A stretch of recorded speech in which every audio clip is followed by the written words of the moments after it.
He'd had to make do with what he had. Genevieve took the seat across from Hiccup, eyes on Finn. A small scrape grazed her chin, likely from the rapids. To Hiccup's surprise, she reached out and took Finn's hand. He gave her a small smile but didn't speak. Suddenly Hiccup wondered if he was encroaching on something private. Pounding steps on the stairs signaled Kiev's arrival and Genevieve pulled her hand out of Finn's. The retired chief had discarded his helmet and was running his hands through graying blonde hair. "Is he all right?" Molly asked, wringing her hands. "Yes, nothing broken. Thank the gods," Kiev said, wrapping a comforting arm around her shoulders. He too inspected Finn's condition. "You should rest as well, son.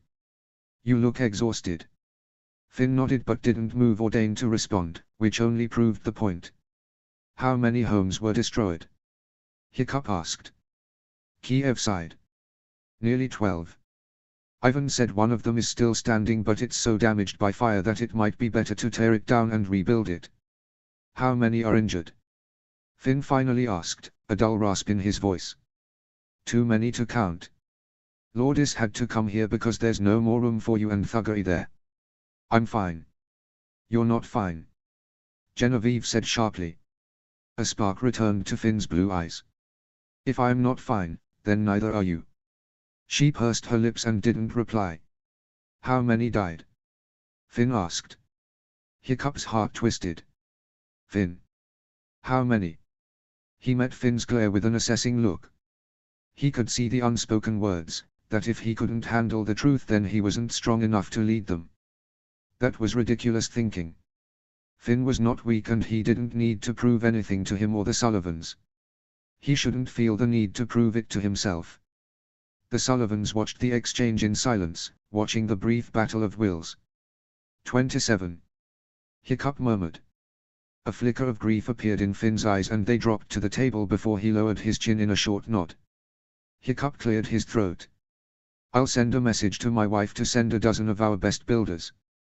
We'll get those houses fixed while your people focus on healing." Kiev shook his head. "No, Hiccup. I insist." Hiccup said firmly, leaving no room for argument. "Your people are hurting. Those who lost their homes don't need to worry about what they are going to do for the rest of the winter." Kiev looked like he wanted to argue further but Molly placed a hand on his arm. "Many of the families whose homes were destroyed included children. We appreciate your kindness." Hiccup smiled.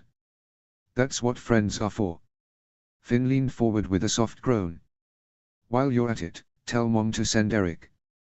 We need to start building saddles." Genevieve perked with interest. Hiccup blinked.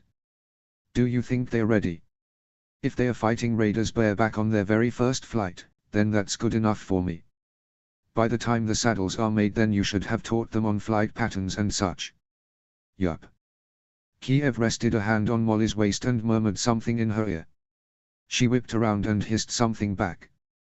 Their hushed argument gradually grew in volume so that little snatches could be heard like Dragon and Waterfall and Genevieve. This wasn't lost on the girl because she went stiff as a board, straining to hear what was being said. Even Finn was watching the hushed argument with keen eyes. Hiccup wondered at the details surrounding this new development, curious to know what exactly had transpired since he'd last been here. Molly suddenly huffed, not unlike Astrid when Hiccup put his foot down on something that they disagreed on. Except Molly didn't haul off and punch Kiev when they turned to face the table. "Genevieve, we've come to a decision," Kiev said. Molly stood beside him looking a bit white but it was fear in her eyes, not anger. "About the shock jaw." Finn straightened at that, glancing at her before returning his gaze to Kiev. Genevieve's hands were clenched on the table. "Yes. I don't know how or why, but I have to admit that the creature does seem to be bonded to you. Even after Finn released it, he came back to save you. He saved both of you." Kiev said, hushed wonder in his voice. "And you were right. All your life we've had high expectations of you and tried to mold you into a respectable young woman, which you have become. But you've always been adventurous and craved knowledge in every form. It isn't fair that we should try to change you or hold you back." Genevieve's eyes were brimming with tears but she didn't speak. Molly took a slow, deep breath. "Jenny, Without permission, you may train with maximum. A smile brighter than any sun sprang to Genevieve's face, even as tears slipped down her cheeks. Molly came forward and embraced her daughter. Thank you. I love you, dearest, Molly said, dropping a kiss to her daughter's brow. Genevieve pulled back and Molly drew up to her full height. However, Hiccup fought the smile that threatened to jump onto his face. There will be some rules. There are no rules in dragon training past common sense and gravity. Finn said with a small smirk as he stretched out in his chair. Oh, I've got rules for you too, Mr. Molly said firmly. Mainly no more jumping off buildings and cliffs and waterfalls. You nearly gave me a heart attack. Now stand up and give me a hug for saving my husband and daughter. Finn complied with a laugh, nearly stooping to allow her to hug him properly. To be honest, jumping off buildings and plummeting to my death is not my thing. Good. Crazy boy, Molly said, patting his cheeks fondly in a way that made Hiccup chuckle. She then pushed him toward the stairs. Now I won't hear another word. Off to bed with my little soldiers. Thugger is already tucked in himself. Finn made a confused face over his shoulder but didn't argue, disappearing up the stairs in slow, stiff steps. As soon as he disappeared, Molly faced Hiccup with a pensive look. He'll be all right, won't he? Hiccup nodded. He'll bounce back. He crossed his arms against the table. Do you have a quill and paper? I'll fetch. Genevieve stood but Molly promptly grabbed her arm. Oh, I don't think so, she said, whisking her up the stairs as well. You have also had a long day. Let's get to bed. Mom, I can find my bedroom just fine. Hush, let me coddle you. Kiev shook his head as he rummaged in a desk drawer for writing supplies. The paper he dropped to the table whisked across the surface and Hiccup made a quick grab before it fluttered to the floor. Taking a seat beside him, Kiev set a quill and inkwell before him. Thank you, Hiccup said before writing the message to Astrid. He made sure to name a few specific men that were especially good at measuring or were strong enough to chop down trees in the cold if need be. He didn't know how much their sawmill might have by way of wooden planks. Most villages didn't have a shredder like the Burkians did. It was his invention after all, so it would be wise to assume they'd have to do the work the long way. Not that he minded. He'd do whatever it took to make sure the Jatans had homes again quickly and efficiently. Where does he get it? Kiev asked, interrupting the silence. Hiccup paused in his writing. Who? Get what? Finn. His grit. He snorted softly, continuing to write the last few sentences about sending for Eric. Honestly, Kiev, I've been asking myself that question since he was 5. Kiev didn't smile. His somber gaze remained fixed across the room. Hiccup finished the letter, blew on the ink to dry, and folded it up. He dropped the quill into the inkwell with a plink and crossed his arms, giving Kiev his full attention. That man was about to shoot me, Kiev whispered. I didn't care about myself, only that my daughter stood mere feet behind me about to witness it. And Finn just appeared, out of nowhere and tackled that man right off the changeling like he hadn't an ounce of fear. And in the chaos, when Genevieve fell into the water, Kiev's throat bobbed even as tears welled in his eyes. I've lived on this island my entire life, Hiccup. No one survives that waterfall. Very few even survive the rapids. All I could do was stare down that riverbank in terror, unsure what to do. I stared at the water sweeping my baby girl away, and Finn ran after her. Kiev's tearful eyes met his and Hiccup saw the true fear shining there. He knew what that sort of fear and helplessness felt like. And he saw all the unspoken questions in his friend's dark brown eyes. Hiccup folded his hands and exhaled slowly. Finn has seen a lot. Endured a lot. More pain than a 17-year-old kid should have to bear. Adriana as well, but it's different for him. While he has the strength, he'll do whatever it takes to protect those he cares about, and if that means putting himself on the line, then it'll be worth it. Why? Kiev asked, bewildered. Why would he risk so much? Hiccup couldn't help the slight burn in his eyes. Because a very special person once did the same for him. He couldn't bring himself to tell Binen's story, but he was sure that Binen's loving sacrifice had to be one of the key reasons that Finn had such driving passion. No one should be left behind or forgotten, just as Benin hadn't forgotten a small little boy who was alone in a dark, dark place. Not the first day they had met on Rattray's farm, and not on the very last day together when Benin had given his life for Finn. He shook his head and blinked the burning sensation away with a huff. Gods know he drives me crazy, but with all my antics as a kid, maybe I deserve it. Kiev huffed a surprised laugh and rubbed his face. Seriously, that kid has caused me more stress. You should be proud. Kiev clapped his shoulder. He'll make a fine chief. Hiccup nodded. Gods, he hoped so. And if it weren't for that shock jaw. Kiev trailed off. Hiccup didn't want to think about it. How they both nearly lost children today. I'll send this message to Astrid right away. Hopefully she'll have some people here by breakfast. Hiccup said, standing from his chair. At that moment Lotus came down the stairs as he asked, "Is it all right if I crash in the guest room for the night?" "Oh, of course, anything." Lotus donned her coat and swept out the door. Hiccup smiled as she held it open for him, but something made him pause and turn back. Maybe it was the thought of leaving Kiev at the table alone, wearing a troubled expression, thoughts clouded by the day's horrific events. The sight triggered memories of himself doing the exact same thing many times over the years. "Our kids made it home safe," Kiev Hiccup said softly. Kiev nodded. "Yes. But not everyone did. I fear I won't be able to unsee some of today's events for some time." Hiccup understood. He couldn't count on his hands the number of times he'd found himself at the kitchen table in the middle of the night, worrying and reliving terrifying events. Especially those concerning his kids. But as he closed the door and stepped out into the dark street, he couldn't help but smile at one particular night he'd been up fretting.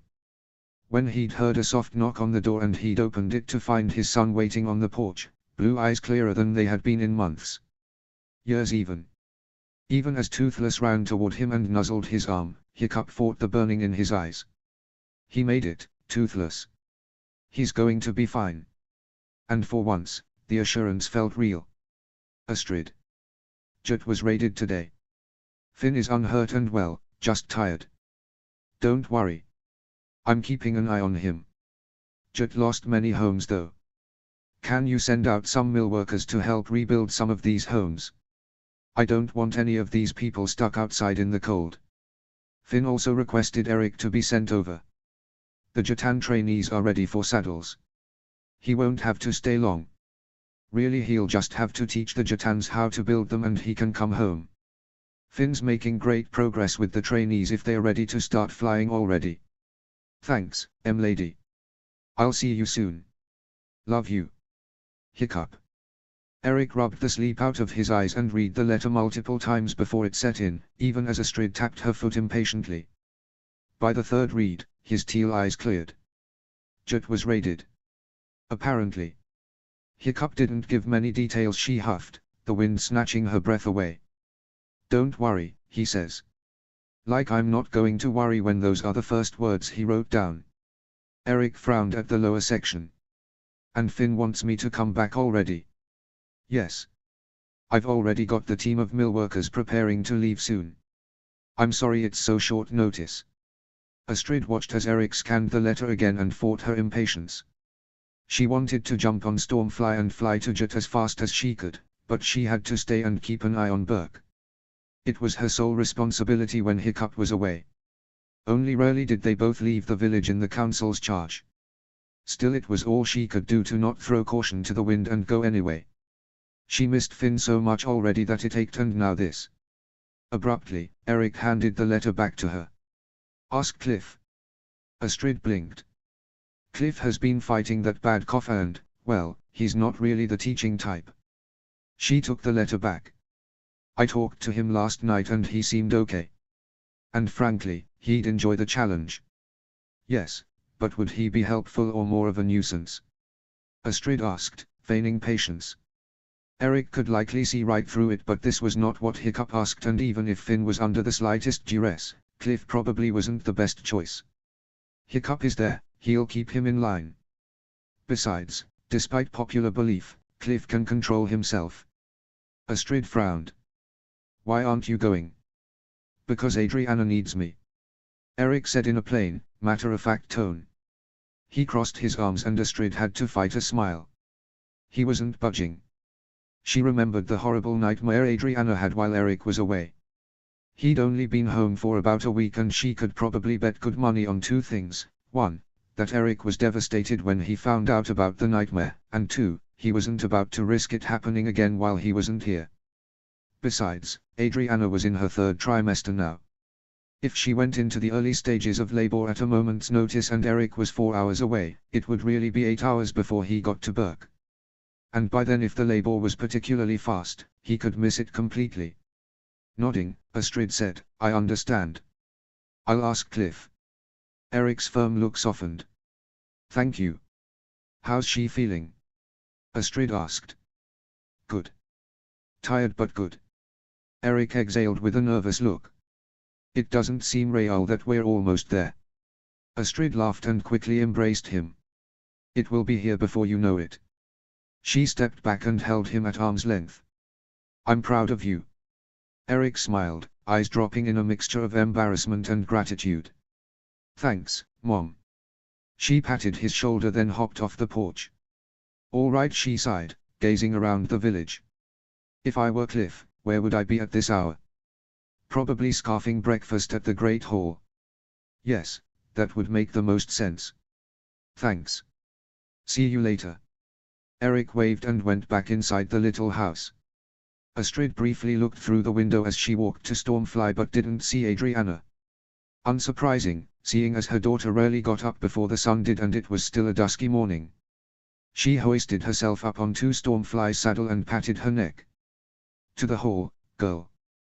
They were in the air within moments, Stormfly angling her wings toward the Great Hall. Astrid shuddered against the cold, grateful for the heavy fur-lined coat Hiccup had acquired for her last birthday. Still, she wished it to be spring already. With the exception of the convocation in March, they didn't have any huge plans for the summer. Except, she realized, they would have a new baby in the family. Her heart exploded with excitement at the thought.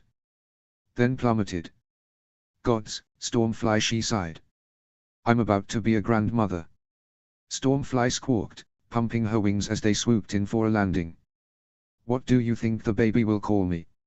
Astrid asked, sliding to the ground.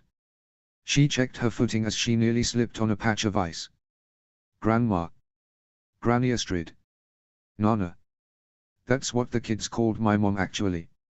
"I suppose that makes the most sense." Stormfly chuffed a laugh, tucking in her wings as they entered the Great Hall. "I suppose you're right," Astrid said, searching the crowds for the curly-haired teenager. "You just have to go with what the babies call you." She patted Stormfly and stepped into the minimal crowd. People waved or raised a mug in greeting as she searched. She briefly wondered what she would do however if Cliff was still too sick to travel. Or if Mara forbade it. Thankfully it wasn't contagious.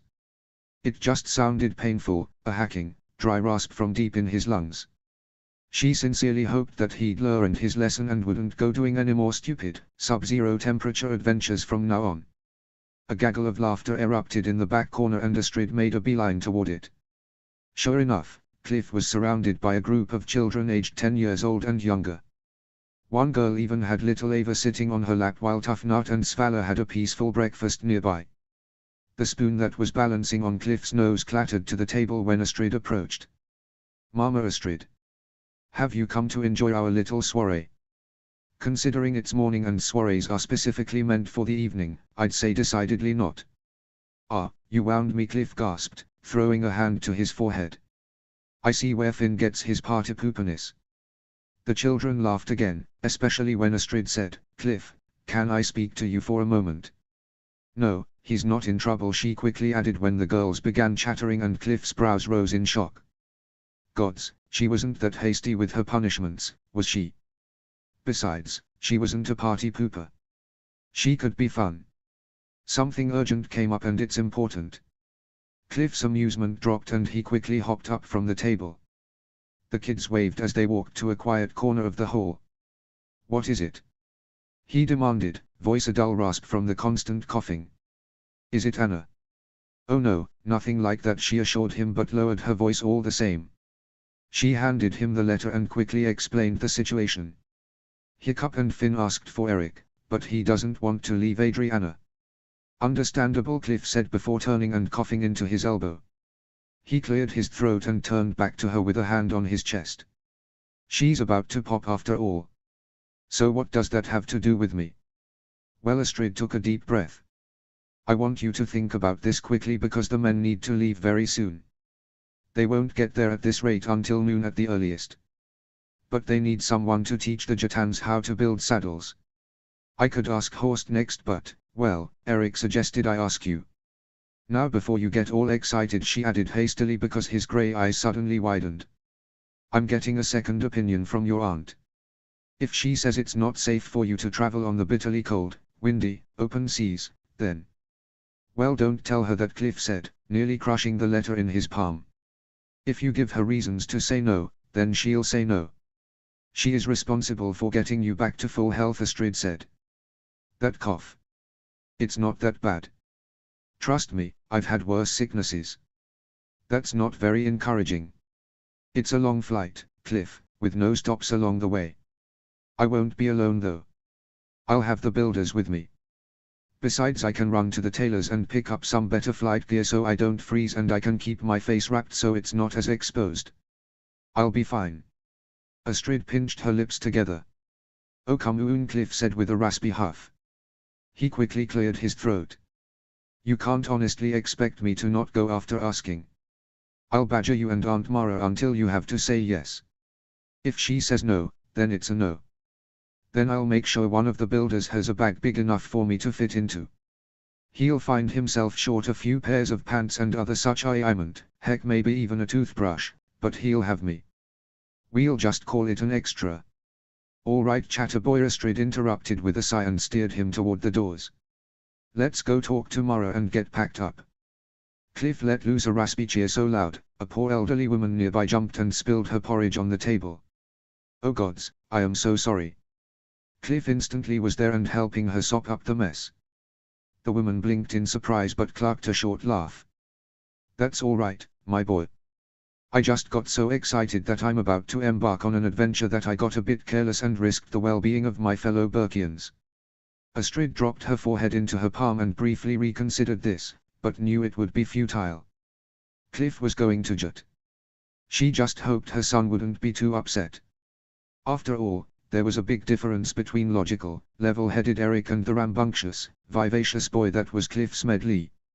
In light of yesterday's events, Genevieve found it extremely difficult to sleep. She tossed and turned for hours despite her exhaustion, and found herself waking up with the dawn. Eventually she gave up and donned a pair of slippers and pulled a warm robe out of her closet. Turning in a circle, she debated what to do with her time. She could sketch, draw, paint, sing, reorganize her bookshelf. None of them sounded appealing. She squinted at the instruments lying on her desk, wondering if it would be disruptive to play so early in the morning. None of the instruments save for the penny whistle were particularly grating on the senses. The plucking of a stringed instrument might soothe her nerves and calm the tension in her muscles. But she really didn't want to wake up her family or the Haddocks. Sitting against the windowsill, she looked out at the village. She could only see so far with the vantage point provided, but a few homes down the street were some of those that had been destroyed. One such house had burned to the ground, the family still trapped inside. They were among the nearly 30 souls lost in the attack. Sadness welled up in her chest and she exhaled heavily, trying to dispel the feeling. Her people had learned much in the few weeks since the Burkians had started training them, and her people had even fought off many of those raiders in the air. But it hadn't been enough. She hoped Finn didn't feel responsible. It wasn't his fault.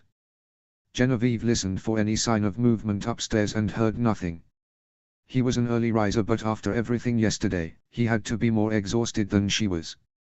There was no way he was awake yet. Even before the attack had occurred, they'd run through the woods for what felt like miles. She tried to remember the exchange and came up short on the details, thanks to the attack.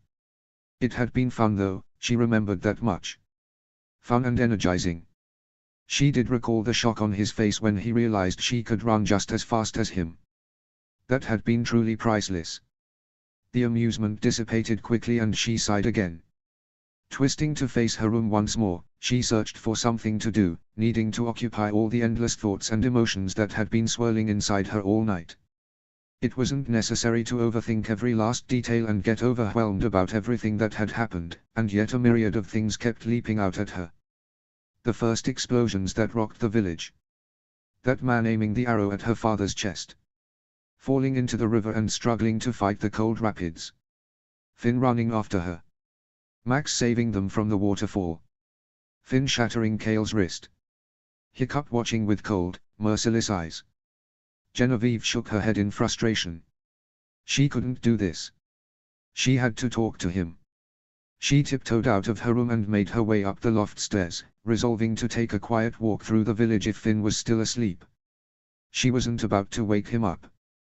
But still she quietly knocked on the door and listened, waiting. As anticipated, there was no response. She twisted her lips with indecision. But no, she wasn't about to barge in. What if he was half asleep and woke up to find her poking her head in? How uncomfortable would that be? Not to mention ridiculous. So she turned back toward the stairs, shaking off the chill she felt nipping at her ankles. She halted on the third step, hand stilling on the banister. Cold air. Genevieve twisted back to face the door. In the small crack beneath the door, she could see light pouring through from the window but couldn't see anything beyond that. Yet a distinctly cold draft seemed to reach out cold fingers toward her. Curious and without quite meaning to, Genevieve went back to the door and tried the handle. It opened easily and Genevieve briefly reconsidered. But curiosity won and she edged inside, unsure what she'd find. Clothes were balled up all over the room as if he'd had a temper tantrum. A small pile of bloody cotton wrappings were lying haphazardly over a small waste basket. A fresh roll of cotton sat at the desk, the end torn in jagged edges as if he'd been in a rush. Or just didn't care that the wrappings would be uneven. Mercifully, the bed was empty. The sheets and blankets were a tangled mess, not unlike her own. Almost as if he'd tossed and turned all night like she had. Genevieve shivered when she realized the draft was from the window thrown wide open to the elements. Finn wasn't here. Relaxing, Genevieve looked around at the messy room and wondered how much of the night he spent trying to sleep or if he spent half of it angry and upset and worrying. And apparently made his wound bleed again in the process. She briefly wondered if he was out flying but didn't know how Zap could have gotten to the window without Finn falling to his death. Sure, he was a professional rider, but with the injured arm, mounting Zap from this high up was likely difficult. Then again, the window to the loft was in the center of the roof. He could have easily climbed out and mounted Zap on the roof itself. With the exception of Zap's claws on the roof making quite the noise, they'd probably be able to sneak out without anyone knowing. Except she hadn't heard any claws on the roof and she'd been awake for the better part of an hour. She hadn't even heard him throwing things around last night. With a frown, Genevieve crept to the window and leaned out into the cold. Finn. A scuff of boots sounded nearby before he emerged farther down the roof to her right. He shook his head in amusement. "Geez woman, can't I go anywhere without you tracking me down?" Genevieve fought the embarrassed laugh and smirked. "Well, you just continue to leave a trail of messes. It's not hard to find you." Finn laughed and then crawled toward her. "Care to join me?" "On the roof?" He rolled his eyes. "Yes." Genevieve bit her lip and glanced down at the drop before her. There was less than a foot of space in front of her to step onto and she was still in her pajamas and robe. "What if? If you're worried about a little 30-foot drop," Finn mused, suddenly at her side. "I'm afraid dragon riding is going to be a bit of an eye-opener." She tsked and climbed onto the windowsill on her knees, gripping the framework. Swallowing her fear, she leveled a flat look at him. "To be fair, there isn't a dragon here to catch me." "You sure about that, princess?" Finn smirked and held out a hand. She looked to the ground beside the house where she saw two shockjaws lying in the dirt below. Both of their heads were raised, watching the two humans high above. "They slept under our windows all night."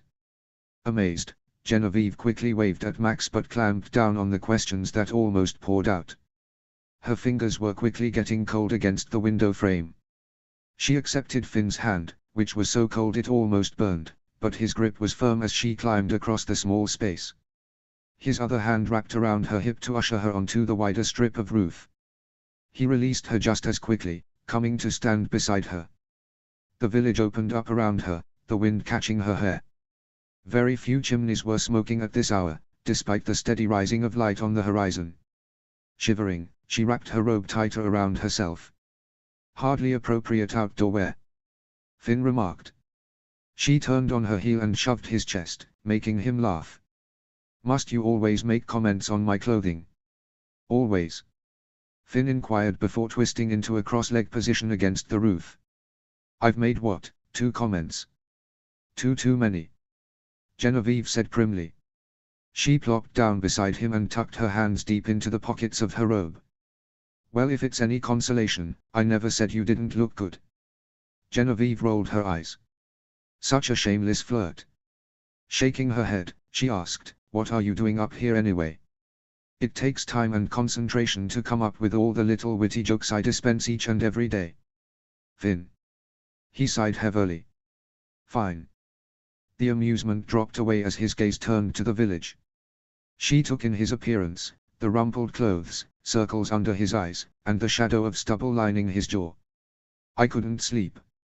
And when I did, all I felt was panic. He was silent for nearly a minute. Nothing but the whistling wind could be heard, but she waited patiently, letting him sort through his thoughts. She watched as more plumes of smoke rose from the occasional chimney, signaling the gradual waking of the village. 27, Finn murmured. Genevieve turned and found his expression downcast and somber. I kept reliving it. Chaos. People screaming. I couldn't find Zap. He swallowed hard, eyes focused on the bootlaces he twisted between his fingers. Terror that I wouldn't make it to Kiev in time. Or you. You did though, Genevieve said softly. I don't know how, but you did. He shook his head and looked away.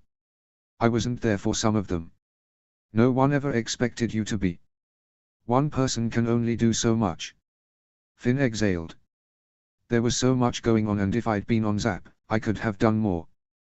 We could have driven those raiders away sooner, and your dad wouldn't have almost died, and you never would have fallen in the river. We wouldn't be lighting almost 30 pyres today. A dark look lit his eyes.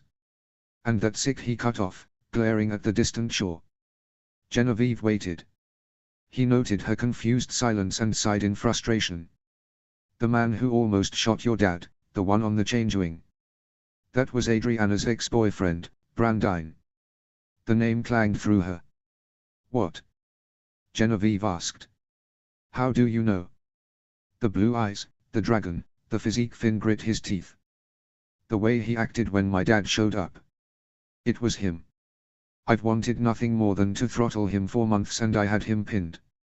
And I let him go. Despite her shock, Genevieve gave him a small smile. Well, if you hadn't. No, I know, Finn amended. I didn't realize it was him, but even if I did, I still would have come for you. Still. He rolled his eyes. He was a part of the whole thing, which doesn't make any sense. Well, being an outcast, maybe it's a way for him to make money. Finn stared at the quiet village, a deep frown on his face. It doesn't matter. Seems like I failed in more ways than one yesterday. Understanding and sadness twisted in her chest. She knew what he was doing, and while it made sense that he'd blame himself, that he'd feel responsible, it wasn't true. Gently, Genevieve reached up and cupped his cheek, feeling the scruff of his cheek against her hand as she angled his face back toward her. That bright, self-assured passion she'd come to enjoy these last few weeks was nowhere to be seen, replaced by grief and pain. Stop. You can't blame yourself. Finn's jaw tightened, and she was surprised to see tears lining his eyes. She leaned forward and wrapped her arms around his neck. It's not your fault, Finn. It took a moment, but he looped an arm around her waist and held her close, dropping his forehead to her shoulder. She brushed a hand through his hair and felt the tension in his shoulders relax. I know you don't want to hear this, but I'm going to say it anyway, she said quietly. If it wasn't for you, there would be 29 pyres being lit today. Not 27. His face was blotchy when she leaned back. Whether it was from the redness of his skin or the few tears he'd shed, his blue eyes seemed brighter than usual. She brushed the hair back from his brow. You saved me and my dad. You might not feel like it, but you're a hero. An amused smile wormed its way onto his face. You're a real dramatist. Genevieve rolled her eyes, tugging on a layer of red hair by his ear. And you're a hard-headed, overly rational, unsentimental pragmatist. Finn laughed, shoulders shaking beneath her arms. Tell me how you really feel. I just did. Weren't you listening? He grinned and shook his head with an amused eye roll. You're something else, General. Genevieve mused, slipping her arms off his shoulders. Well, I'm good for something anyway. I got you to smile. That you did, Finn said, that smile waning slightly. Thanks, General. Genevieve nodded, facing the village. She could still feel him watching her and briefly debated if she should acknowledge him and smile, or pretend not to notice. But no, she didn't want to act like she wasn't interested. Because to say she wasn't interested would be a lie at this point. In recent years, amid female gossip, she'd heard tell of a little test. Girls could easily lick or bite their lips, and if a boy was particularly interested in her, it might just draw his attention. She'd never been brave enough to test it out, mainly because she'd never been very interested in any boy up until now. But she couldn't deny it anymore. She liked Finn. And while they were still getting to know each other and they were figuring out how to communicate, well, she wanted to see what would happen. Rallying her courage, she wet her lips and asked, so how long until Eric gets here? To her shock and surprise, and yes, even a spark of glee, Finn's blue eyes darted to her mouth and back up to her eyes just as quickly. Oh gods, he definitely. Hopefully before lunch, but we'll be lucky if that happens, he replied in an even tone. Genevieve hummed, pretending to focus on something just over his shoulder and pursing her lips. She had to focus all her energy on not reacting when his eyes dropped to her lips again and lingered just as she unpursed them. He quickly looked away after that, and she really had to keep it together, lest she give herself away. Gods, she couldn't wait to find Hannah. Do you want to go shopping with me? Finn asked abruptly. All thought evaporated and she stared. Shopping. So shopping wasn't normally his forte. But on the roof, Finn had realized 3 things. 1. Snoggletog and Eric's birthday were in just over a week and he had no gifts. 2. The Jatans would need the money to rebuild their homes and stores. And 3. If Genevieve did one more thing with her lips, he was pretty sure he might do something rash. And kissing on the rooftop in the pre-dawn light definitely qualified as rash. Gods, he couldn't even deny it anymore. It was all he could do to cool the fire in his veins and look away, keep his distance, to not throw all caution to the wind and do what instinct screamed at him to do. They were still new friends, getting to know each other. Even if she was interested, it was way too soon for them to be doing that. He liked her for more than just her physical features besides.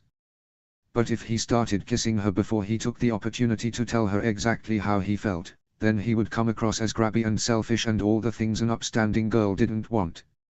Still, he had never wanted to kiss someone more fiercely than in that moment. The thought didn't leave him as they traipsed into the lower town 20 minutes later, both wearing warmer attire. He bought them both ham and cheese biscuits and hot cider, insisting on paying the merchant. The elderly man patted his hand gratefully before they carried on down the street. Finn pointedly ignored watching her sip her drink or eat her breakfast. He told himself that he was looking for things to buy in shop windows, not stealing glimpses of her reflection. He even tried distracting himself by thinking that the Jatans would see them out and about, just another normal day in the lower town, and hoped it would boost morale. But he couldn't deny that Genevieve, whether she knew it or not, had completely grabbed his attention with that pretty mouth. Gods, if she did know, that was both cruel and, well. He fought the rush of satisfaction and challenge at that particular thought. This was all hypothetical anyway, based on a few potentially perfectly timed actions to quite possibly bait for his attention. Well, if she had done it on purpose, then she was almost certainly fishing, and gods, she definitely had him lured. If this were all true. He wondered if that alone would answer his questions if she liked him too. He wondered if her lips were as soft as they looked.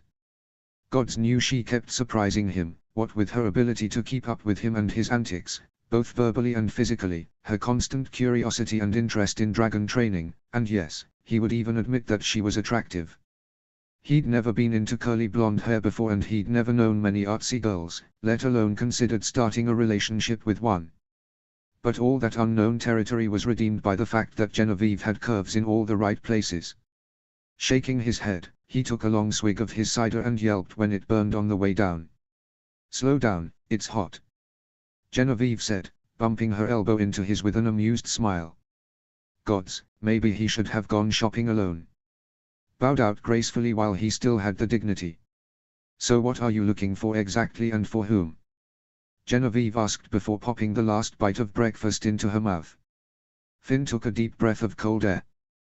"Well, I was thinking weapons." "Very manly of you. For whom?" He pursed his lips and gave her a bemused smile. "Everyone." "Oh really?" "Oh yes," Finn said with a smirk. "Even you?"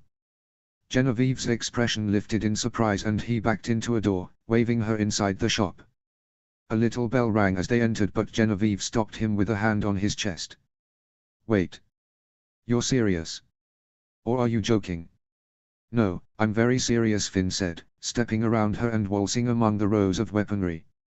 "I was thinking a mace would be real cute on you." One perfectly groomed brow rose and he fought a laugh. "Or a battle axe. I'd love to see you carrying one of those on maximum. I don't think I'd stay upright in the saddle with either," Genevieve said, lifting a bejeweled dagger with its own leather scabbard and belt. "Besides, you don't have to get me anything at all." "Why not?" Finn asked, eyeing the piece over her shoulder as she drew it. "That's what friends do, right?" Genevieve looked up at him in surprise, dagger forgotten. Finn plucked it from her hand, weighing and inspecting it. "This is actually really well balanced. Don't even think about it." Genevieve shook her head with a pointed smile and handed him the scabbard. "What?"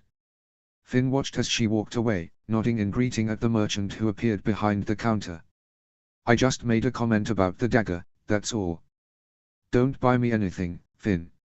"I'm not." "Who said anything about buying anything?" Finn said, waiting until she was distracted with a rack of bows before sliding to the merchant. "Hold this, I'll be back for it later," he hissed before stepping away. The merchant tapped his nose with a grin and hid the dagger under the counter as Finn tramped back to Genevieve's side. In her hands was a cherrywood bow with dragons carved into the riser that came with a matching leather satchel, complete with 20 arrows. Genevieve plucked the bowstring and it made a solid twang sound that echoed through the room. "Is that Dacron?" Finn called to the merchant, inspecting the string. "Yes, sir. Only the best." Intrigued, Finn fished out one of the arrows. Each one had black and white fletching from some exotic creature. "Do you know what sort of bird that's from too?" Genevieve asked. It took him a moment to notice the teasing smirk on her face and he quickly replaced the arrow, ignoring her giggle.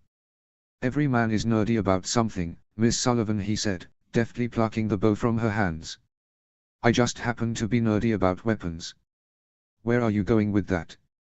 Genevieve asked, eyes widening when he dropped it on the counter. He spied a table of twin fighting daggers and moseyed toward them when she added, "You really shouldn't treat yourself for Snoggletalk, you know." The merchant huffed a laugh. Finn spun around, hands on his hips. "It's not for me." "Aha," Genevieve said, bumping him aside with her hip and grabbing a pair of daggers. "And I don't suppose it's for me either. Because it seems every weapon I've touched so far, you seem to be purchasing." "I know you gave Mr. Felding the dagger." The shopkeeper chortled. "You can't pull the wool over her eyes, Finn. She's sharp." "I'm afraid I have no idea what either of you are talking about," Finn said, plucking the daggers out of her hands and inspecting them. They too were of exceptional quality. "Okay, look, just because you have a really good taste in weapons does not mean I'm buying them for you." "Why not? You just said I had good taste and you admitted to buying me presents a few minutes ago." "Present? In the singular. You might as well take advantage of the opportunity." Finn shook his head. "Take advantage? You're taking advantage, Genevieve, that's called extortion." Genevieve tossed her head. "It's only extortion if I'm forcing or threatening you." "Oh my gods." Finn turned away, ignoring her joyous, teasing laugh. He tried to fight it, but he couldn't help the laugh that came out of him. She was quick and he wouldn't be winning this argument. Genevieve appeared at his side and tucked her cheek against his arm, looking up at him with a wide-eyed blink. See what happens when you start things you can't finish.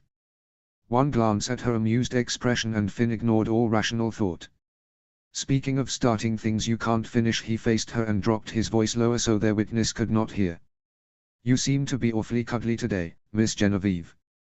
Do you need someone to warm you up? I'll gladly volunteer. Genevieve gasped and slapped his arm, thankfully the uninjured one. I can't believe you just. Oh yes, I just, Finn said, crossing his arms. Or did you think these biceps were free for snuggling at any time? Mr. Felding dissolved into snickers behind the counter. With a flash of realization, Finn hoped the man wasn't a gossip. Or else the entire town would be hearing of this. Genevieve looked to be losing her nerve at last, but she straightened, still managing to look down her nose at him. No. But if you were charging, how much? Finn gaped. It wasn't 2 seconds before Genevieve and Mr. Felding erupted into cackles. Finn stared at her, honestly unsure what to say, mind hopelessly blank.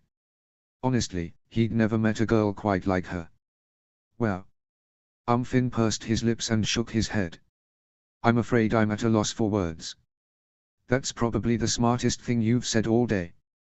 Gods, this girl was either the best thing that would ever happen to him or she'd be the death of him. He wasn't sure which was better. Grinning, Finn turned back to the table of twin daggers and observed the choices. He raised many to look at the quality and designs, but the observations went out of his head just as quickly. Every few seconds he found himself looking across the room at Genevieve, who was now perusing a table of leather satchels. She chewed the inside of her cheek when she was deep in thought. She raised a bag off the table and looked through all the various sections inside, inspecting the pockets and depth of the panels. It was strange and uncanny how watching her do absolutely nothing of importance made a sense of longing rise in his chest. Before she noticed him watching, he averted his eyes and went back to the daggers. It had been so long since he'd truly cared about someone like this that he didn't know what to do with all these exciting and yet terrifying feelings. Everything with Rain had been nothing but a way to drown his grief with passion. Inga was fun to banter with, but he'd never been fully sure if he actually liked her in that way, which wasn't fair to her. There was more to a relationship than witty banter and fun. Being wishy-washy and inconsistent did not a healthy relationship make. Helga had been the closest thing to a proper girlfriend, but when that had taken off he hadn't been in a good place. Benin had just died, he'd all but stopped communicating with his family.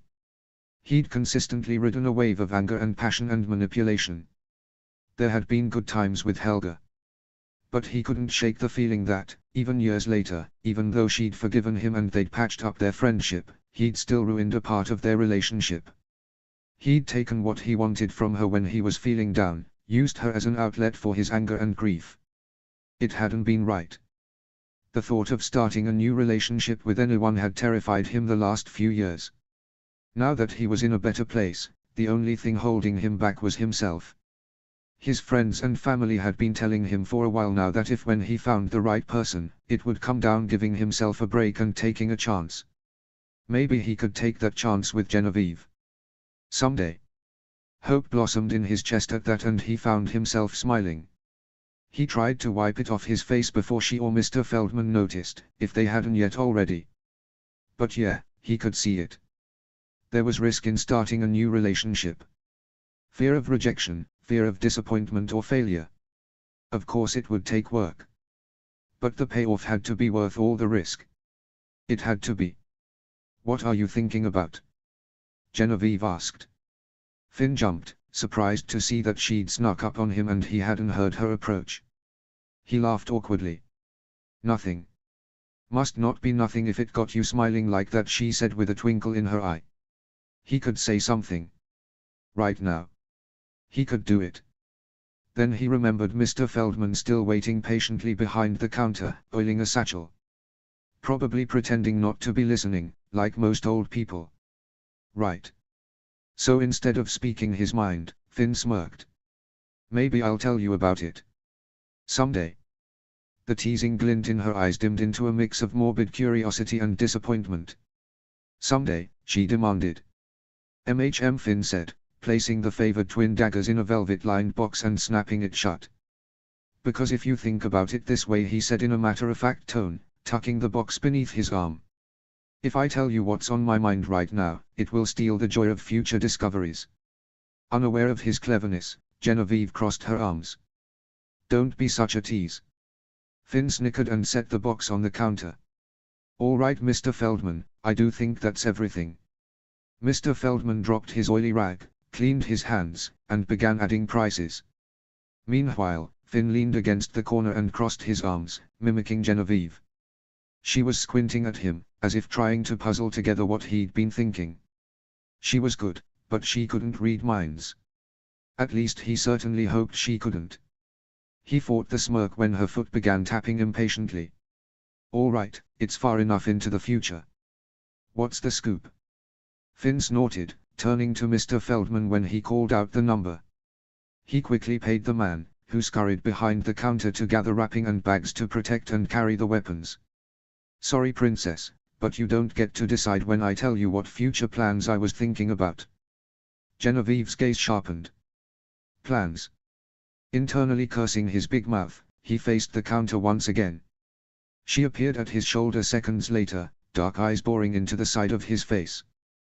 "Tell me." "Mr. Feldman," Finn said primly.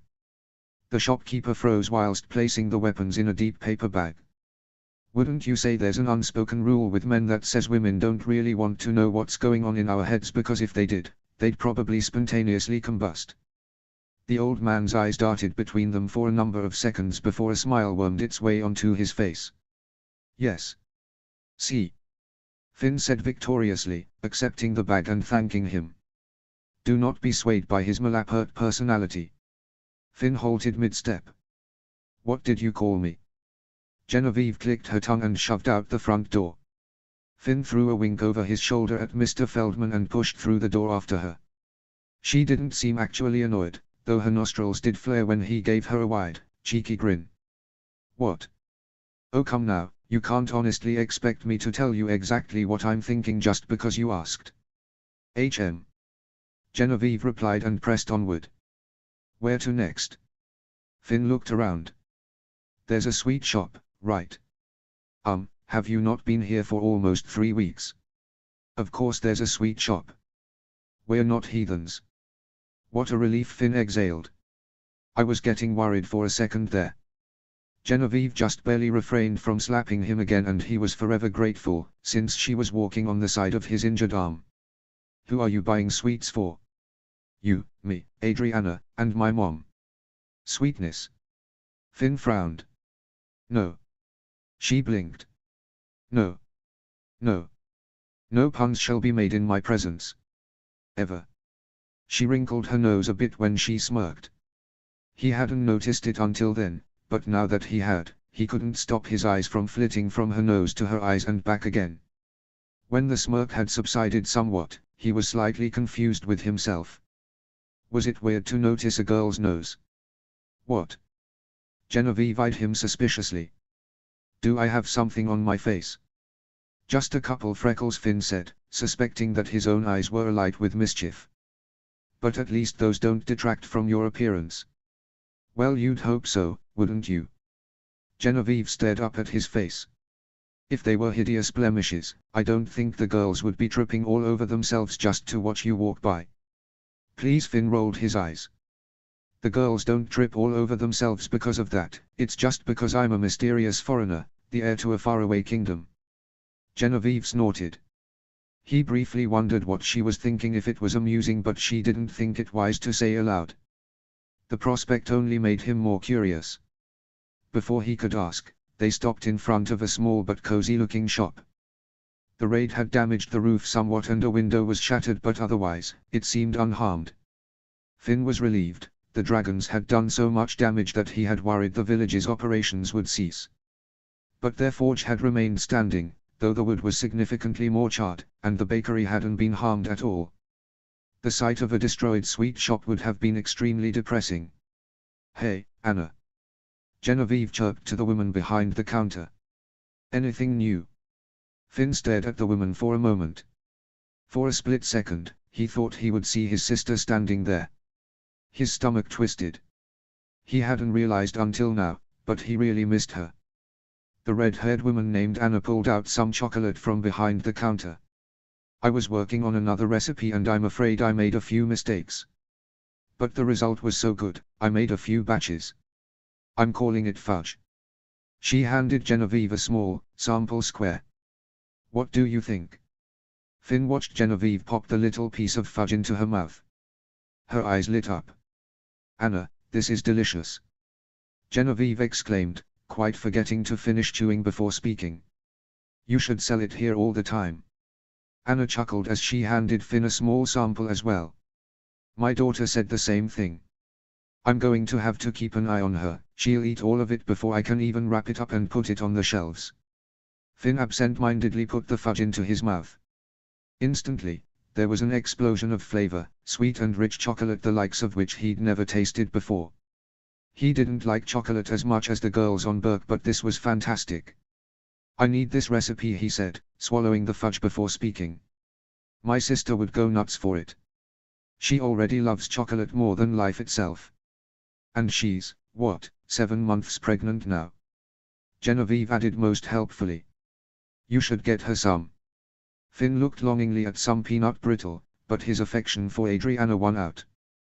Besides, it couldn't be easy to have a growing baby in her belly, she deserved a treat. Anna smiled at him.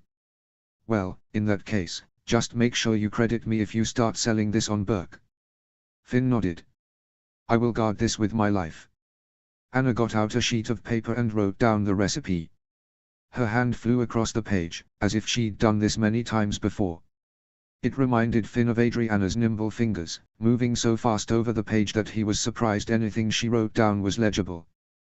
Briefly he wondered how things were going on Burke. He'd have to ask his dad and Eric before they returned to Burke. When he'd come to Jut, his sister and brother-in-law had only been married for about a week and a half. She'd been practically glowing, which people seemed to mention a lot when it came to pregnant women. He suspected it had more to do with her new marriage to her best friend and all the benefits that came from that particular union. Then again, he didn't really think about the pregnancy very often.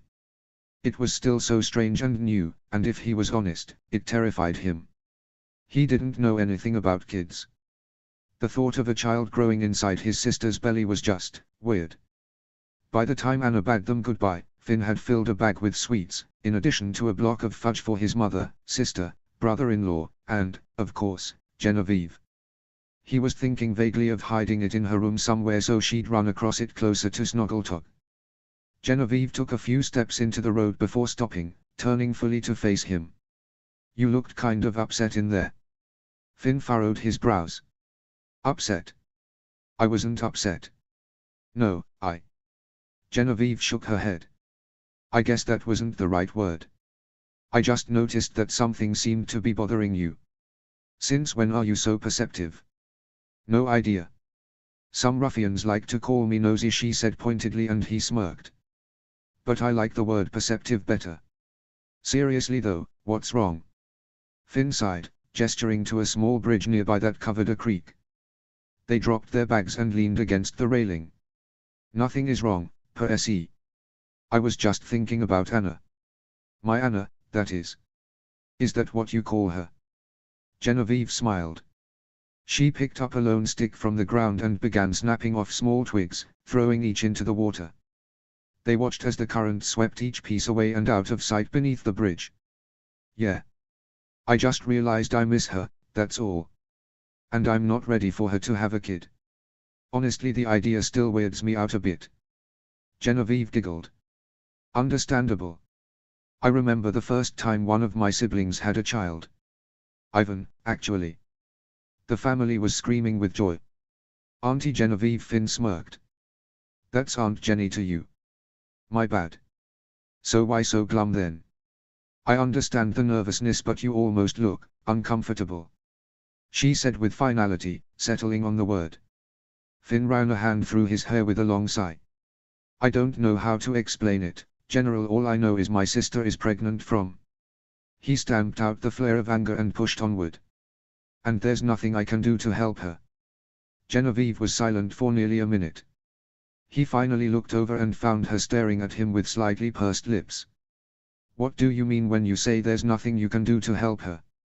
Not speaking of the past, but the present. As if there's something she needs help with. Finn blinked. I don't know, I guess. Okay, Genevieve dropped the remainder of her stick with a splash and faced him more fully.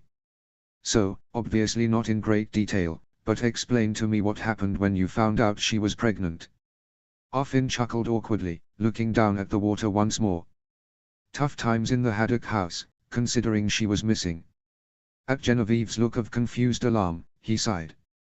All right, buckle up. I'll tell you what happened. As succinctly as possible, he told her how the family had found out, sparing the more nitty-gritty details, like Eric and Cliff keeping the pregnancy a secret. He told her how Adriana had run, trying to get to Bob Burglar Island but was blown off course by a storm.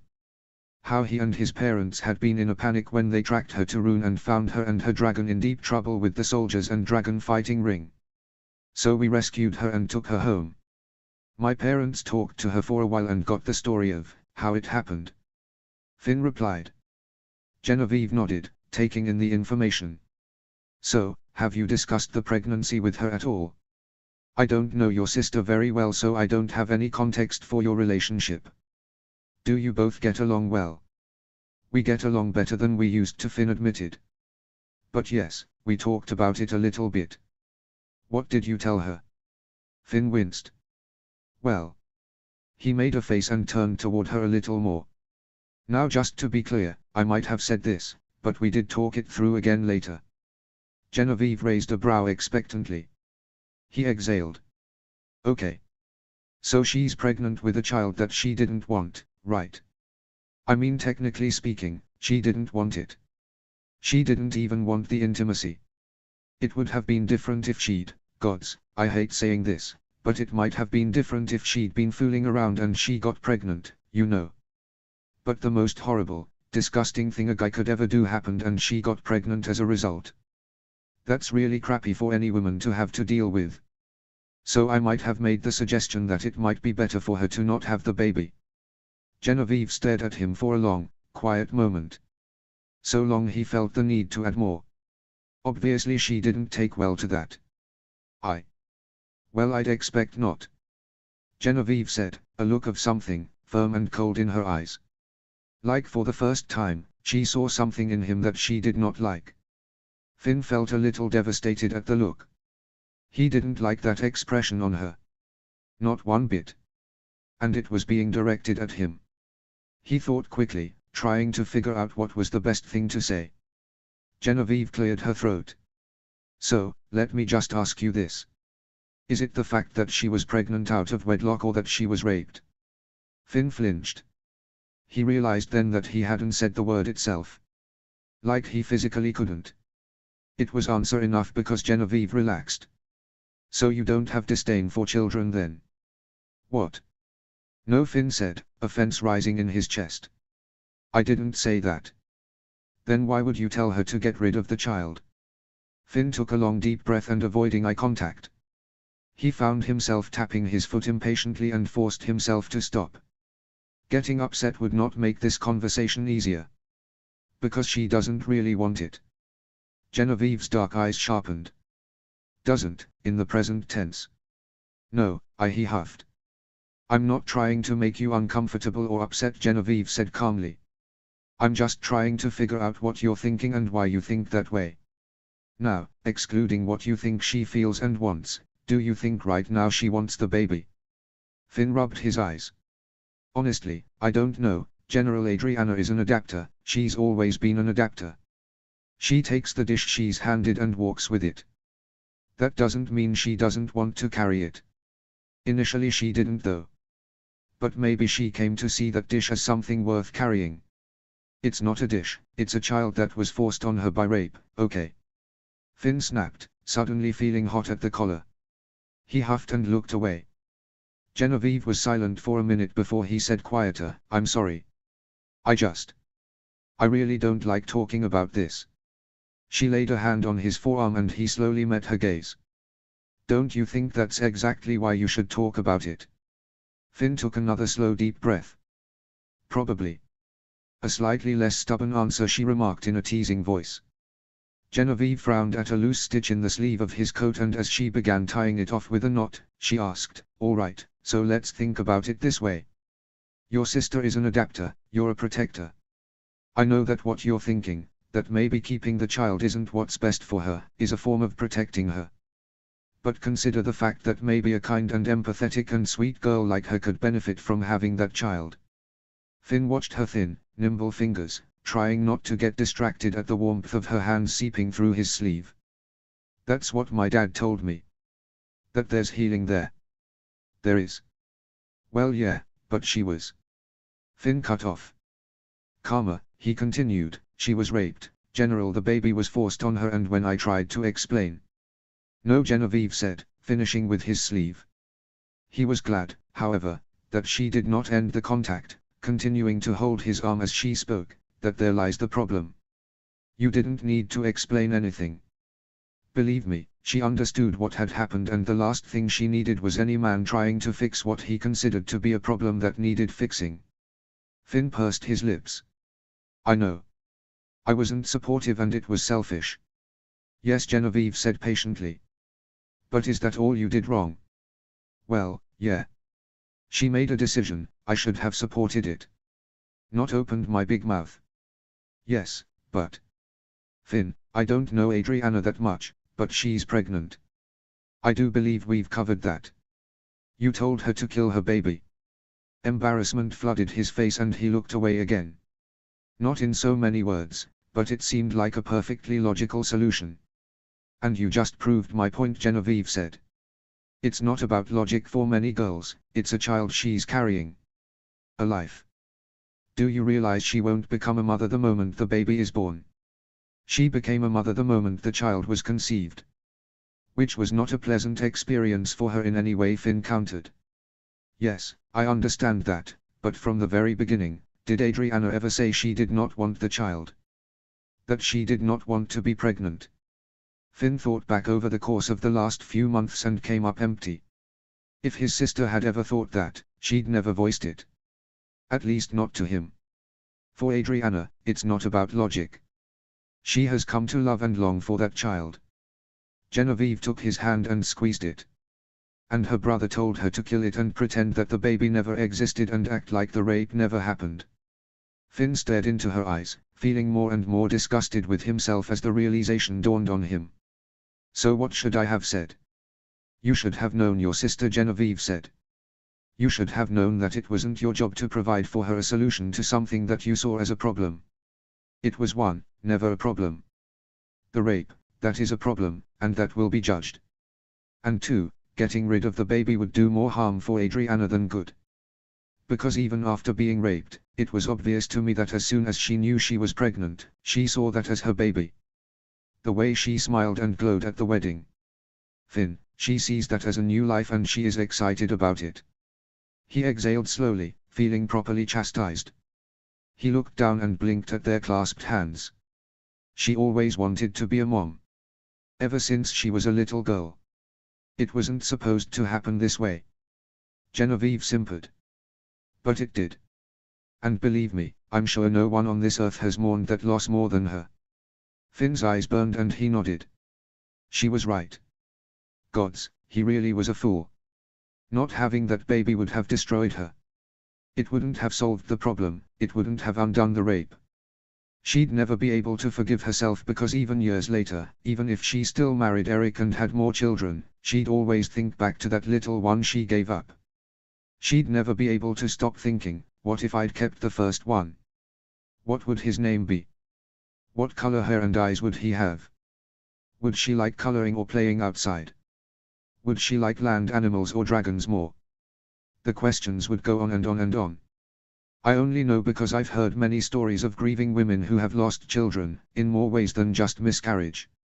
Some of these women can become obsessed with that loss. I'd like to think that Adriana is in a much better place now. Finn swallowed past the lump in his throat. You really think so? Genevieve squeezed his hand. I do. I saw her at her wedding. She was happy. She was raped less than a year ago and she's practically glowing. Gods, Finn. Getting pregnant is probably the best thing that could have resulted from what happened. He took another long, deep breath, feeling raw and exposed and disappointed in himself. "Hey," Genevieve said, nudging his elbow. He lifted his eyes to meet hers and found a sympathetic smile. "I understand why you said what you did. It doesn't make you a bad guy. But I hope this discussion helped you in the long run. I didn't mean to step on your toes." "No," Finn said, brushing a thumb across the back of her hand. Her gaze darted down at the touch. She didn't pull away, only met his eyes once more. It was eye-opening. "Thanks." Genevieve nodded. "I trust you'll have some meaningful conversations when you return home." "Oh yes," Finn sighed again. "It would be beneficial for the both of us. I guess I just complied with what everyone expected of me, and I never really apologized for, in the very least, offending her." "Very good," Genevieve said, straightening.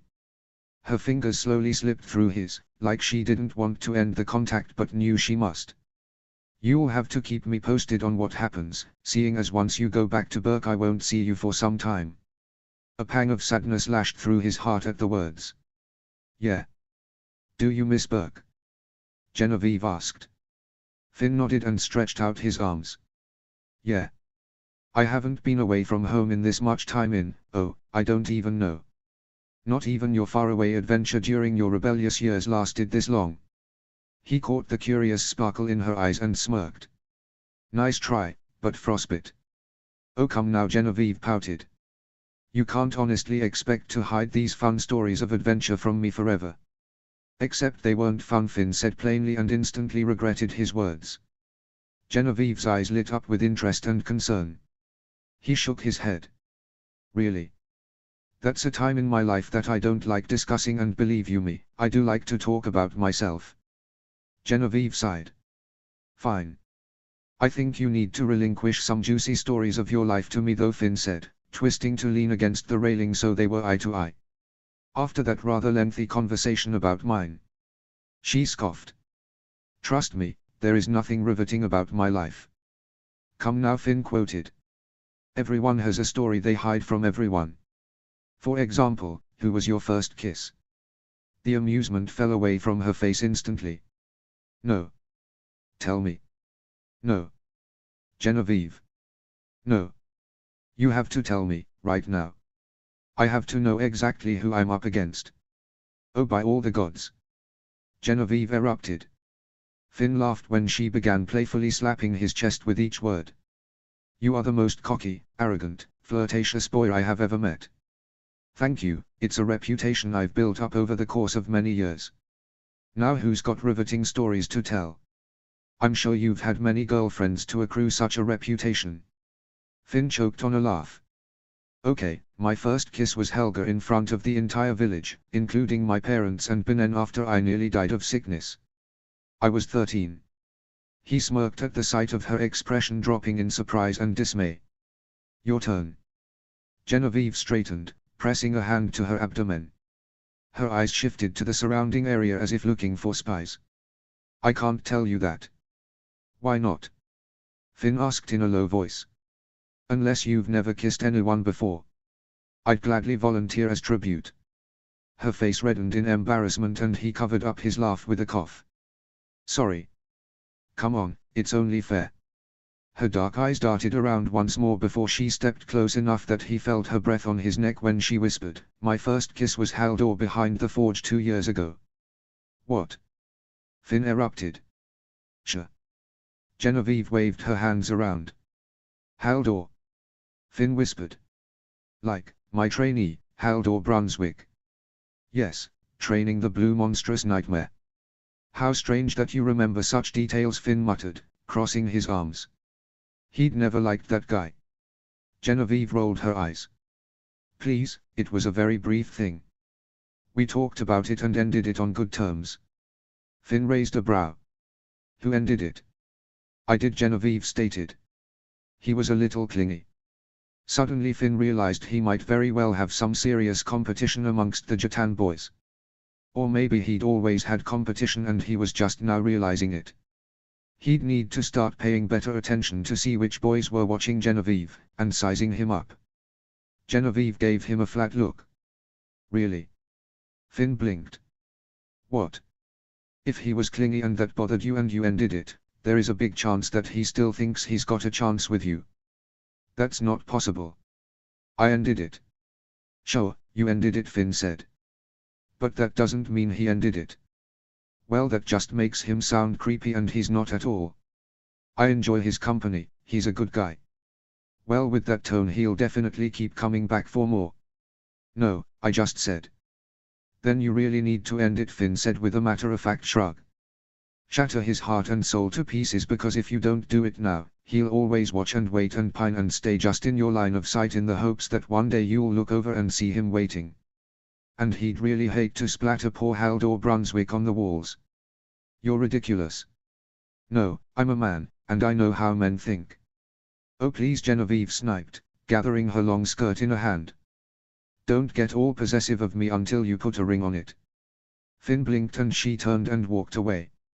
His gaze darted to the entire expanse of her figure and he hid a smirk. Little did she know that he might just be entertaining the very thought. Someday. Snatching his bags off the ground, he darted after her. Don't tempt me. The quip made a small pull at her face, but she plowed onward, entering the now lively street. A ruckus was going on at the docks, and that was when they realized the dozen riders from Burke had arrived. Toothless was bounding between the numerous dragons, greeting them with a variety of head bobs and growls. Hiccup was shaking hands with a man Finn recognized to be the manager of the mill back on Burke. Looks like my people have arrived, he said, then focused on a certain skinny boy standing by a gronkel. The boy noticed him at the same moment and gasped, yanking the leather mask off his mouth and nose. Finn. Oh gods. Finn stared as the boy launched into a sprint, arms flung out wide. Who is that? Genevieve asked. Take these, Finn hissed, shoving the bags into her arms. Before he gets here. What? Why? Because. A body collided with his and they went sprawling through dirt and snow and ice before landing in a heap. A sharp pain echoed through Finn's entire body as Cliff crushed him in a tight hug. Son of a. Bruh, I've missed you. Cliff gushed, his voice a bit raspy but no less excited. Finn shoved him off and slowly sat up, clutching his arm. Geez, do you have to be so violent? Cliff turned and coughed into his arm, a dry, raspy sound that made Finn frown. Sorry, it's just been so long I had to make up for lost time. Well, he is injured, Genevieve said, setting down the bags and holding out her arms. Finn accepted her hands and rose from the ground, favoring his right arm. Gods, he hoped the stitches weren't torn. Cliff also rose from the ground, grey eyes alight with mischief. Pray tell, who is this? Finn withheld a sigh. Cliff Smedley, meet Genevieve Sullivan. So you're the famous Cliff I've heard so much about, she said, shaking his hand. Cliff gasped. Finn, bruh, you spoken of me fondly to your new friends. Don't flatter yourself, Finn said. If anything, I warned her to keep her distance. Genevieve stared up at him in surprise, but Cliff chirped a laugh. Puh Lise, no girl can resist a face like his. Voice caught and he faced away to cough again, this time the sound more painful than before. Gods. You sound awful, Finn said. Yes, why did you come on this trip if you're not feeling well? Genevieve asked. Cliff shrugged, rubbing his chest. You needed someone to teach the peeps how to build saddles. Here I am. You don't work for the mill? Genevieve asked. No, I work at the leather shop with Eric. Finn twisted on his heel, observing the group. Indeed, there was one less green deadly nadder in the group. But. I know, you asked for Eric, Cliff said. He didn't want to come. Adriana's in her third trimester after all and didn't want to leave her. So they sent this guy instead. In truth, Finn wasn't unhappy to see his friend after many weeks apart. But Cliff wasn't exactly teaching material. Now I know that. Look, Cliff wagged a finger. I'm here to work, trust me. My aunt gave me specific instructions to do what I'm here to do and not make myself sicker. To be honest, I don't have the energy to run around like a crazy person. Though I would love to explore a little bit, I shall do so most carefully. Well, in that case, Genevieve said, thrusting the bags back into Finn's arms, including her own. Cliff's eyes lit up mischievously at the sight. She looped her arm through his and said, "Let's get some tea from Rosmata's while we're close by. She teaches the girls knitting and sewing and the like, but make no mistake, that woman makes the best tea this side of Midgard." Finn watched them walk away for a few moments, unsure if he should follow or talk to his dad. He settled on taking their bags back to the Sullivans' house. He needed to talk to his dad, figure out what the plan was for the day. And now that Genevieve was allowed to train Max, he needed to figure out a schedule with her. He only had 1 week to get her and Max caught up with the rest of the trainees, combined with helping Cliff build saddles. The raid had really messed with his schedule. He bid Genevieve and Cliff goodbye and trotted back to the Sullivans' house. He quickly dropped off the bags and checked the stitches on his arm. Thankfully they hadn't torn, but he did change the bandages once again before leaving. The wound was already red and itchy and he grit his teeth against the sensation as he tied off the cotton and donned his shirt and coat once more. Pushing aside all the distractions in his mind including Genevieve and their discussion about Adriana, he sought out his dad. He found the group of men surveying the damage to buildings in the upper town. "Hey," Finn nodded to the men who greeted him. "So no Eric, I guess?" Hiccup nodded grimly. "I guess not. It's not surprising, what with Adriana's pregnancy and the nightmares." "Nightmares?" Hiccup pursed his lips, glancing at the men standing close by. "I'll tell you later. He's just worried about her. I understand why he didn't come." "Yeah, but Cliff?" Finn asked. "He's as scatterbrained as they come and he's sick. Now there's a story I'll have to regale you with." Finn assumed it was a gripping tale of his friend doing yet another silly thing that defied all sense. Still he couldn't help the smile. "Well, hopefully he'll be helpful and we can get something done around here. It's only been 2 days since the last training and I feel like it's been a week." "He will be. Besides, it's probably a good thing that he's got a cold and Thuggery is injured. We don't need the village in more shambles than it already is." True, Finn sighed, watching as the Burkians began inspecting the foundations of a few homes. He'd need to stop by the healers and check on Helga and Thorin, both of whom had acquired injuries during the fight. "Did Ivan or Kiev tell you what's happening with the pyre lighting ceremony?" Hiccup nodded. "Tonight at dusk, then we'll have a feast in their honor." "What did they do with Kale?" Finn waited for his dad's response for nearly a minute before facing him. His eyes were dark as they gazed at the distance, his arms crossed tight around his chest. "Dad." A long, even sigh blew past Hiccup's mouth. "Kale wasn't in his cell this morning." Dread swooped through Finn's gut. "What? He escaped?" "Escaped?" Finn breathed. "Or he was rescued?" "No, he escaped," Hiccup said. "Apparently last night when the guard came to give him dinner, well, the guard was unconscious early this morning.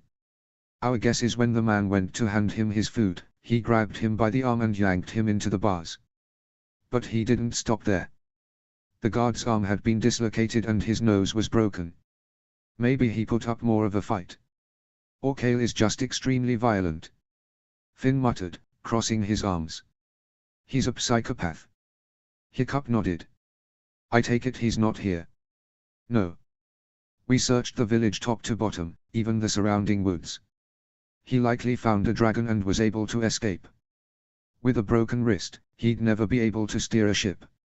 Finn huffed, remembering a time he'd been locked in a cell and had used a guard's kindness to escape.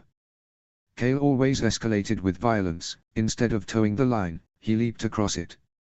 But Finn couldn't help but wonder if it was a mere coincidence that Kale had escaped the same way or if he'd taken notes from Finn himself. A flapping sound emitted from above and they looked up in time to see Zap and Max circle overhead. They came in for a landing moments later, the latter snorting at them. He looked around as if looking for a certain curly-haired blonde. "She's not here," Finn said. "She went to get Cliff some tea." Max lifted his nose to the air and began sniffing. He perked when he picked up on her scent and trotted into the village, Jotans jumping out of his way. Hiccup chuckled. "We didn't see that one coming, did we?" Finn snorted. "Nope. Not at all. Okay, so I know I'm one for exaggeratory flattery, but this is the truth," Cliff stated, holding his cup of tea close to his face. "This is the tastiest tea I've ever tasted." Why thank you, Rosmatar stated, bustling back to her kitchen. Your throat sounds a lot better already, Genevieve said, sipping her own cup. There's nothing a good cup of tea won't cure. If you'd said that 15 minutes ago, I might have disagreed, Cliff said. I've never been one for tea. But now. He lifted a hand in an enthusiastic thumbs up that had Rosmatar tittering from the bucket of dishes she was washing. Cliff turned a goofy smile on the blonde sitting across from him. So, the famous Genevieve. I have to be honest, I've also heard many things about you. Good things, I hope. Oh, definitely. Eric isn't one for gossip or backstabbing. Genevieve giggled. I'd thought not. He seems very kind and honest. He is. I can't help but wonder about your relationship with Finn, though, Genevieve hedged. I couldn't tell if he was upset to see you or not. Cliff waved a hand. Ah, don't worry about that oath. He knows he loves me deep down. Like, deep, deep down. I'm basically the older brother he always knew he never wanted. Though I can imagine most people wouldn't like being knocked off their feet like that. True, but as I'm sure you've noticed, most people aren't, built like Finn. Cliff remarked, wagging his brows. He meant it in a goofy way, but he had to admit he was curious. He needed to feel the girl out a little bit, see how she felt about his second bestest bra. Eric had mentioned her name enough times for Cliff to be most intrigued.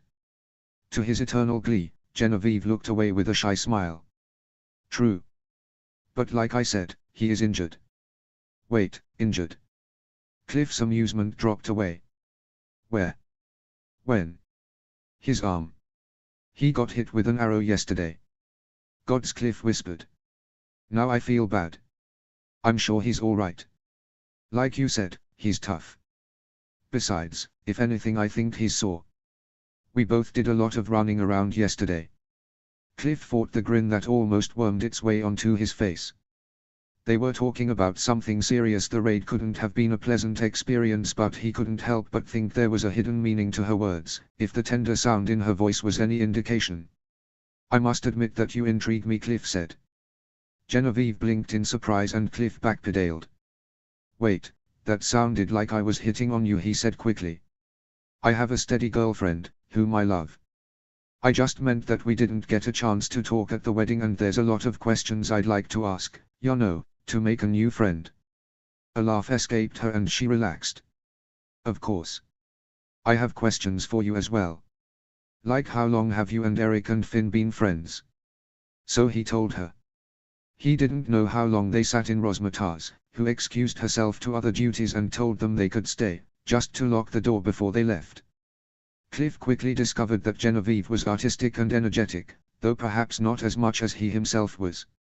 She loved learning new things and meeting new people. As succinctly as she could, she filled him in on the story with her and Max, and he congratulated her on her luck. Dragon riding is a blast, Cliff said. Granted, I don't fly as much as I could, but given that I have a Gronkle, she's not really meant for fast, crazy flying like other dragons. I can imagine, Genevieve said, pouring them both another cup of tea. So you'll be helping us build saddles then? That's my specialty. I'll even make some extra fancy loops on your saddle so we don't lose you to the wind. If Max flies anything like Zap does, you'll need it. Does Eric have any specific kind of? Genevieve paused. Clasp, I guess, for his prosthetic. How does that work? I noticed Hiccups does. Oh, well, the Chief's is different because Toothless is missing a tail fin, Cliff amended. Eric's has a sort of clasp, I suppose, but it's more practical than Hiccups, which is there based on necessity. Genevieve hummed with interest. Then her eyes lifted and she squinted. Can I ask you a question? You just did. She tsked her tongue. About Eric. How did he lose his leg? Cliff felt all the mirth from their conversation slip away, almost like someone had thrown a blanket over his senses. He swallowed and stirred honey into his tea. Well, that's one of the more terrifying moments of my life. You saw it happen. Genevieve gaped. I'm sorry, you don't have to tell me. Out of curiosity, why do you want to know? Genevieve frowned as her hands wrapped around her mug. The men caught one of the raiders yesterday. Someone named Cale. Cliff's eyes snapped upward. What? She stared back, curiosity and intrigue and nervousness in her eyes. None of you seem to like him very much. Well, if you knew everything he's done to hurt the Haddocks, you wouldn't like him either. I mean, he's hardly a likable character anyway, always dark and brooding, but after last summer. Cliff flicked his hand to the side. Good riddance. Did he try to murder Finn? What? No, I mean, not directly, Cliff sighed, running a hand through his mop of curls and sitting back. So you know he got stabbed then? Genevieve nodded. I know he got stabbed, but I don't know how or when. Okay. Well, those stories aren't connected, Eric's leg and everything surrounding Cale's banishment. They are both really scary and... I can tell you, but they are not easy to divulge. Genevieve swallowed. I'll leave it up to your discretion. You don't have to tell me anything if you don't want to, really. Cliff pursed his lips, thinking. Cale tried to hurt Adriana. He's always been a dirtbag, and after Brandine took off, after everyone found out she was pregnant, well, he and a couple other guys thought they'd take advantage of her. Cale even drew a knife on her when she fought back. Finn found them, and when he tried to help her, he fell on the knife. Genevieve stared, but by the look in her eyes, he could almost see the puzzle pieces fitting together in her mind. Like she was finally piecing together fragments of the story. He was about. Cliff exhaled, thinking. 5 weeks into healing when your brother and his men came to Burke. Something like that. Oh. Hiccup banished Cale and the other 2 guys for what happened. He'd especially given Cale many chances to shape up over the years, and that was the final straw. So when Finn said yesterday that he wasn't surprised to see Cale. Cliff snorted. He's not a very good criminal because he always seems to get caught. Astrid kicked his butt once, that was amazing. Really? Genevieve giggled. Really? See, a few years ago, Cale was a part of a gang that kept tearing the village apart. It was a big act of rebellion and they almost got some people killed, even an infant. Understandably, Hiccup was, phew, he was frighteningly scary. Cliff chuckled awkwardly. I've never seen a guy so full of wrath and yet calm before. Anyway, eventually the gang was caught, but right after that. Cliff paused, suddenly unsure how to continue. Genevieve had no idea of Finn's involvement in the gang, which he figured out since she seemed captivated and surprised by the story.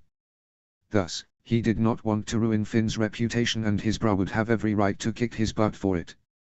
Cliff would never want one of his friends to air out his dirty laundry like that. Well, Eric and I were working at the mill. I went with Horst, our boss, to get some other supplies, and we left Eric at the shredder. At Genevieve's puzzled look, he added, Hiccup invented a machine to put logs inside and chop it, slice into planks, shred into wood chips, or whatever you'd like. Cliff swallowed. We weren't gone long, but suddenly we heard screaming. We ran back and images of Eric lying in a growing pool of blood screaming appeared in his mind, and he shook his head. It was an accident. They insisted later that it was an accident. The blood had drained from Genevieve's face. In no more than a whisper, she asked, did Finn push him in? Cliff stared. I never said Finn was there. She swallowed. Cale. Cale mentioned it yesterday. He told Finn not to judge him when they both knew they weren't so different. Anger kindled in Cliff's chest and he sat back, avoiding eye contact. I'll never forget that day for as long as I live. Eric and Finn are 2 of my best friends. I don't know all the specific details of what happened that day, but I do know this, Eric forgave him and insists on it being an accident. And I've seen Finn go through some of the most horrible things. He's done some terrible things. But after all that, I've never seen him so guilt-ridden, so heartbroken over something he'd done. He doesn't like talking about Eric's leg, even though we've all moved on. I don't think he'll ever really forgive himself for what happened. Cliff finally lifted his eyes to meet her steady gaze. Eric wasn't joking when he said you're curious, that you like asking questions. You could probably ask Finn about almost anything, but whatever you do, don't ask him what happened that day. At least not anytime soon, while you're new friends. She dipped her chin in an understanding nod. He took a deep breath and sighed, feeling a little raw and tired. Gods, who was this girl to get him talking about such dark times? She seemed to realize it and emitted a small laugh. I'm sorry, I didn't realize the story would be no mere trifle. Indeed, my friend Cliff said, shaking off the seriousness and dragging a smile onto his face. Really though, I'm sure you've noticed that Finn is a pretty great guy. He can be a little serious sometimes, a bit of a party pooper if you will, but he's painfully loyal. Genevieve nodded, a soft smile on her face. So do you like him? Cliff asked. She blinked in surprise, trying to fight a smile.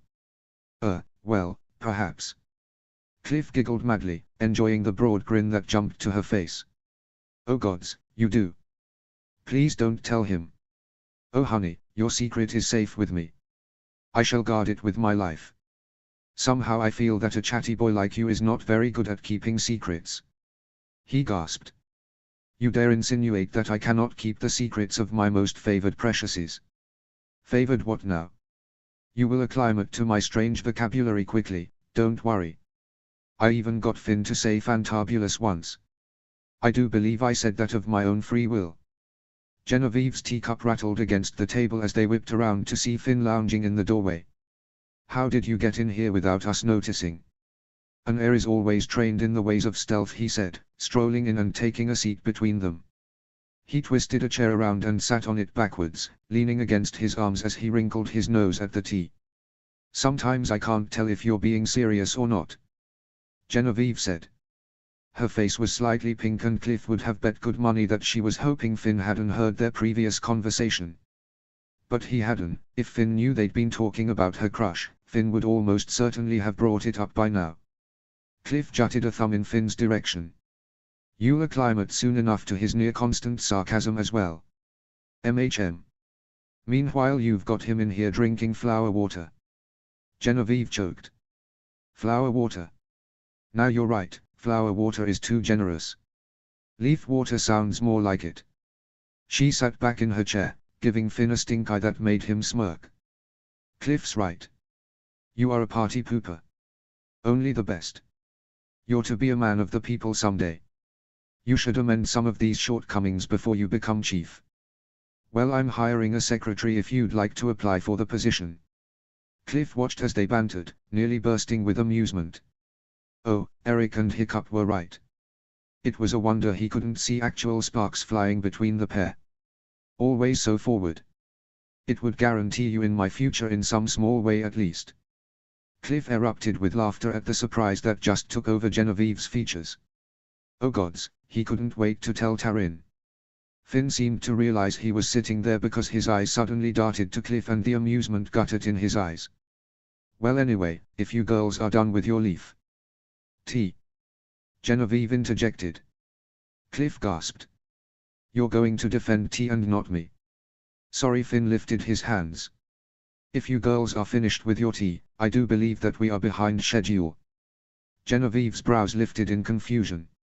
A few weeks behind schedule, that is. Finn amended. I've got to get you caught up in training before I leave. Thanks to a lot of rebelliousness on your part and watching the lessons, at least you've got the basics down. But we need to catch you and Max up as soon as possible. Genevieve nodded. So, when do you want to start? Meet me and Zap in the ring in 20 minutes. We've got enough time to get things going before tonight. Cliff's excitement for her dampened at the reminder of the pyre lighting ceremony. He needed to remind himself that a lot of these people were grieving and acting like a goofy fool at every turn would be insensitive. Genevieve looked like she was trying to hide her excitement beneath a somber expression, but the bouncing in her knees gave her away. All right. I'll meet you there then. She jumped up from the table and darted to the door, hardly remembering to don her coat before she disappeared. As soon as the door shut, Cliff leaned onto his elbow with a smirk. You work fast, bruh. Finn raised a brow. Did you have any doubts? Snorting, Cliff sat up. Someone's cocky. No, just honest. I can get her caught up with the others in a few days. She's a fast learner. Don't play dumb, Cliff said. You know exactly what I meant. Sighing, Finn stood on stiff legs and pushed in his chair. And? Cliff shrugged. And I like her. She's fun. And sweet and curious and pretty. But you already knew all those things, didn't you? And so much more. Finn turned to the door and Cliff scrambled after him, eager for more details. There was a touch of something soft in his friend's tone that he'd never heard before. He shoved himself in front of the door, blocking the exit. So does that mean you like her? Finn crossed his arms and didn't reply. Waiting for him to move. He would do no such thing, not until he got to the bottom of. If you think I'm going to tell you every single detail of my love life. Cliff squealed with glee. You have a love life. Arthithrutin. Oh gods, get out of the way, you know, let go. Finn gasped when Cliff suddenly grabbed him in a tight hug. Arg, Cliff. Bruh, I'm so excited for you. Finn finally extricated himself from the hug and straightened his shirt. Let's not get too excited, alright? I'm trying to figure this out without coming on too fast, and I'm also trying to not second guess everything, so just leave me alone about it, okay? Cliff thought his heart was going to burst. Oh but bruh, this really does mean you like her then? Really and truly? After that bout of flirting, you think I don't? Finn demanded. He thrust out a palm that planted onto Cliff's forehead, effectively cutting off his next hug. Yes, all right. I like Genevieve. OOF, bruh, I could cry. Please don't. But this is so exciting. A flash of annoyance lit Finn's eyes. Cliff. Sorry, Cliff inhaled deeply through his nose. I just wasn't expecting this, that's all. Finn sighed, but his expression softened. Me neither. Cliff couldn't remember the last time Finn had been interested in a girl. He didn't talk about girls very often, he certainly didn't date them frivolously. The idea confused him a little bit. Finn could be about as macho and confident as Thorin, yet he hadn't been on a proper date in years. At least not that he was aware.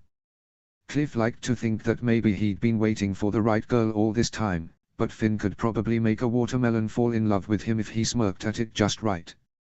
Something didn't add up. But that didn't matter. Finn had a point.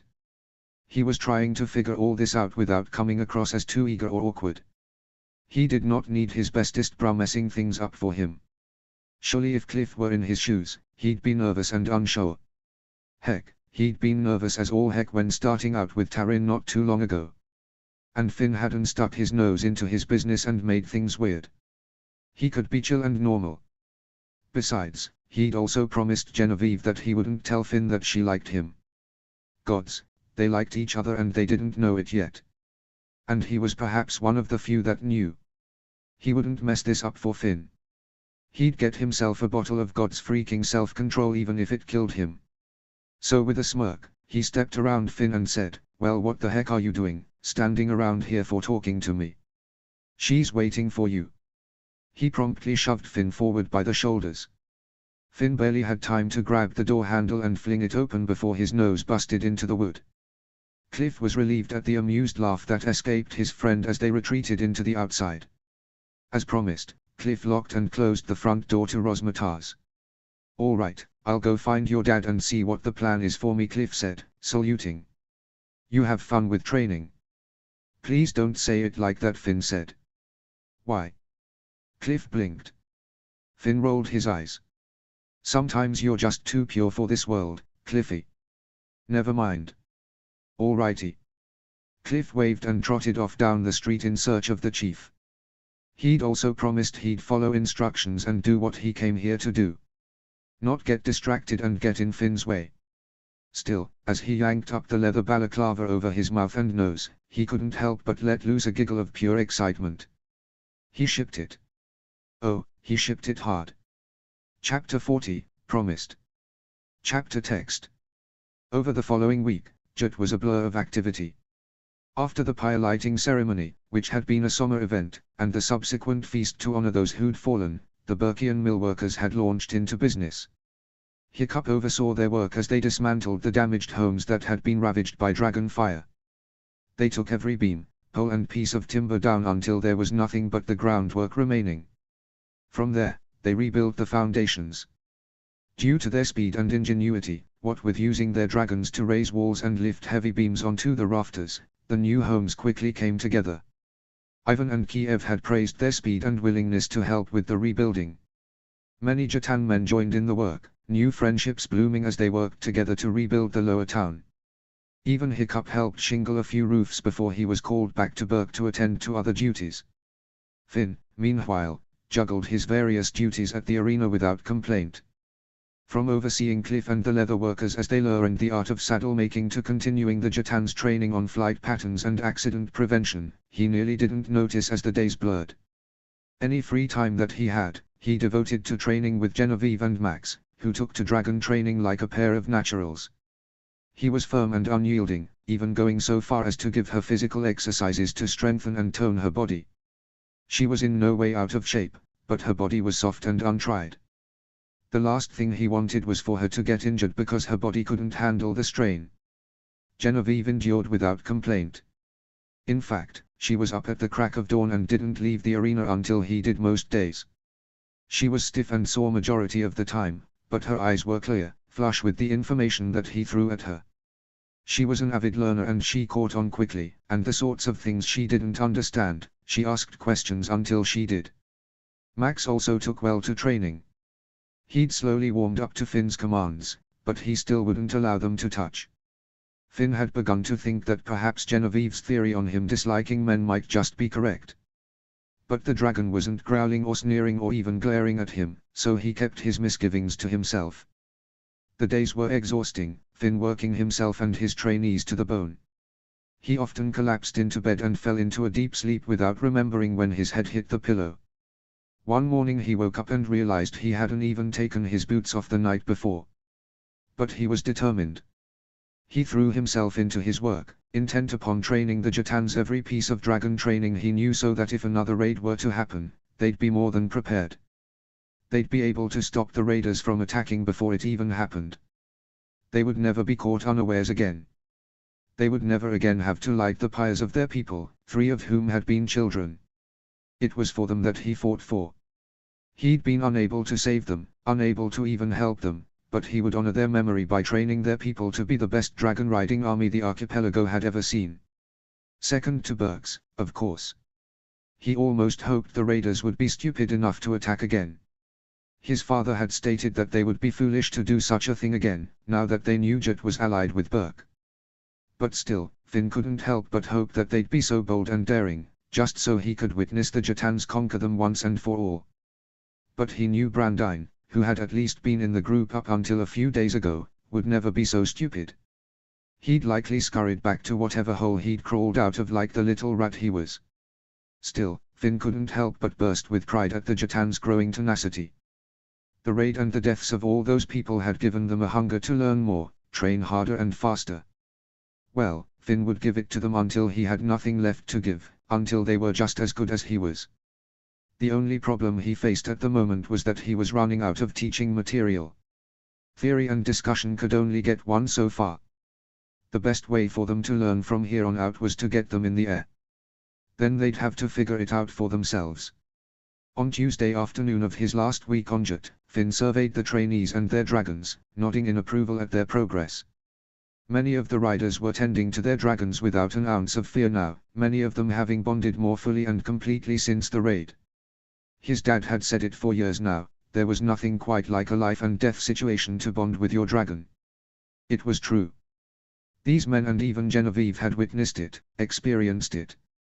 There was no turning back now. He couldn't help the wild grin that stretched across his face. And just what are you smiling at? Finn turned and saw Genevieve walking up the path that led to the arena. She wore warm pants and a leather jacket that hugged her waist. The fur lining on her hood blew in the wind as she crossed her arms. For a brief moment, with her hair tied back in a braid and a few wispy curls framing her face, she reminded him of his mother. Though he'd be sad to leave Jet in a few days, he couldn't wait to see his mom again. It had been a long month. Oh, just thinking of the look of horror on the raiders' faces if they were to come back here. Genevieve TSKD. They'd be foolish to do so. Only because we'd kick their butts this time around. True, Genevieve said, dark eyes glinting with amusement. Max trotted up the path and nuzzled her face from over her shoulder.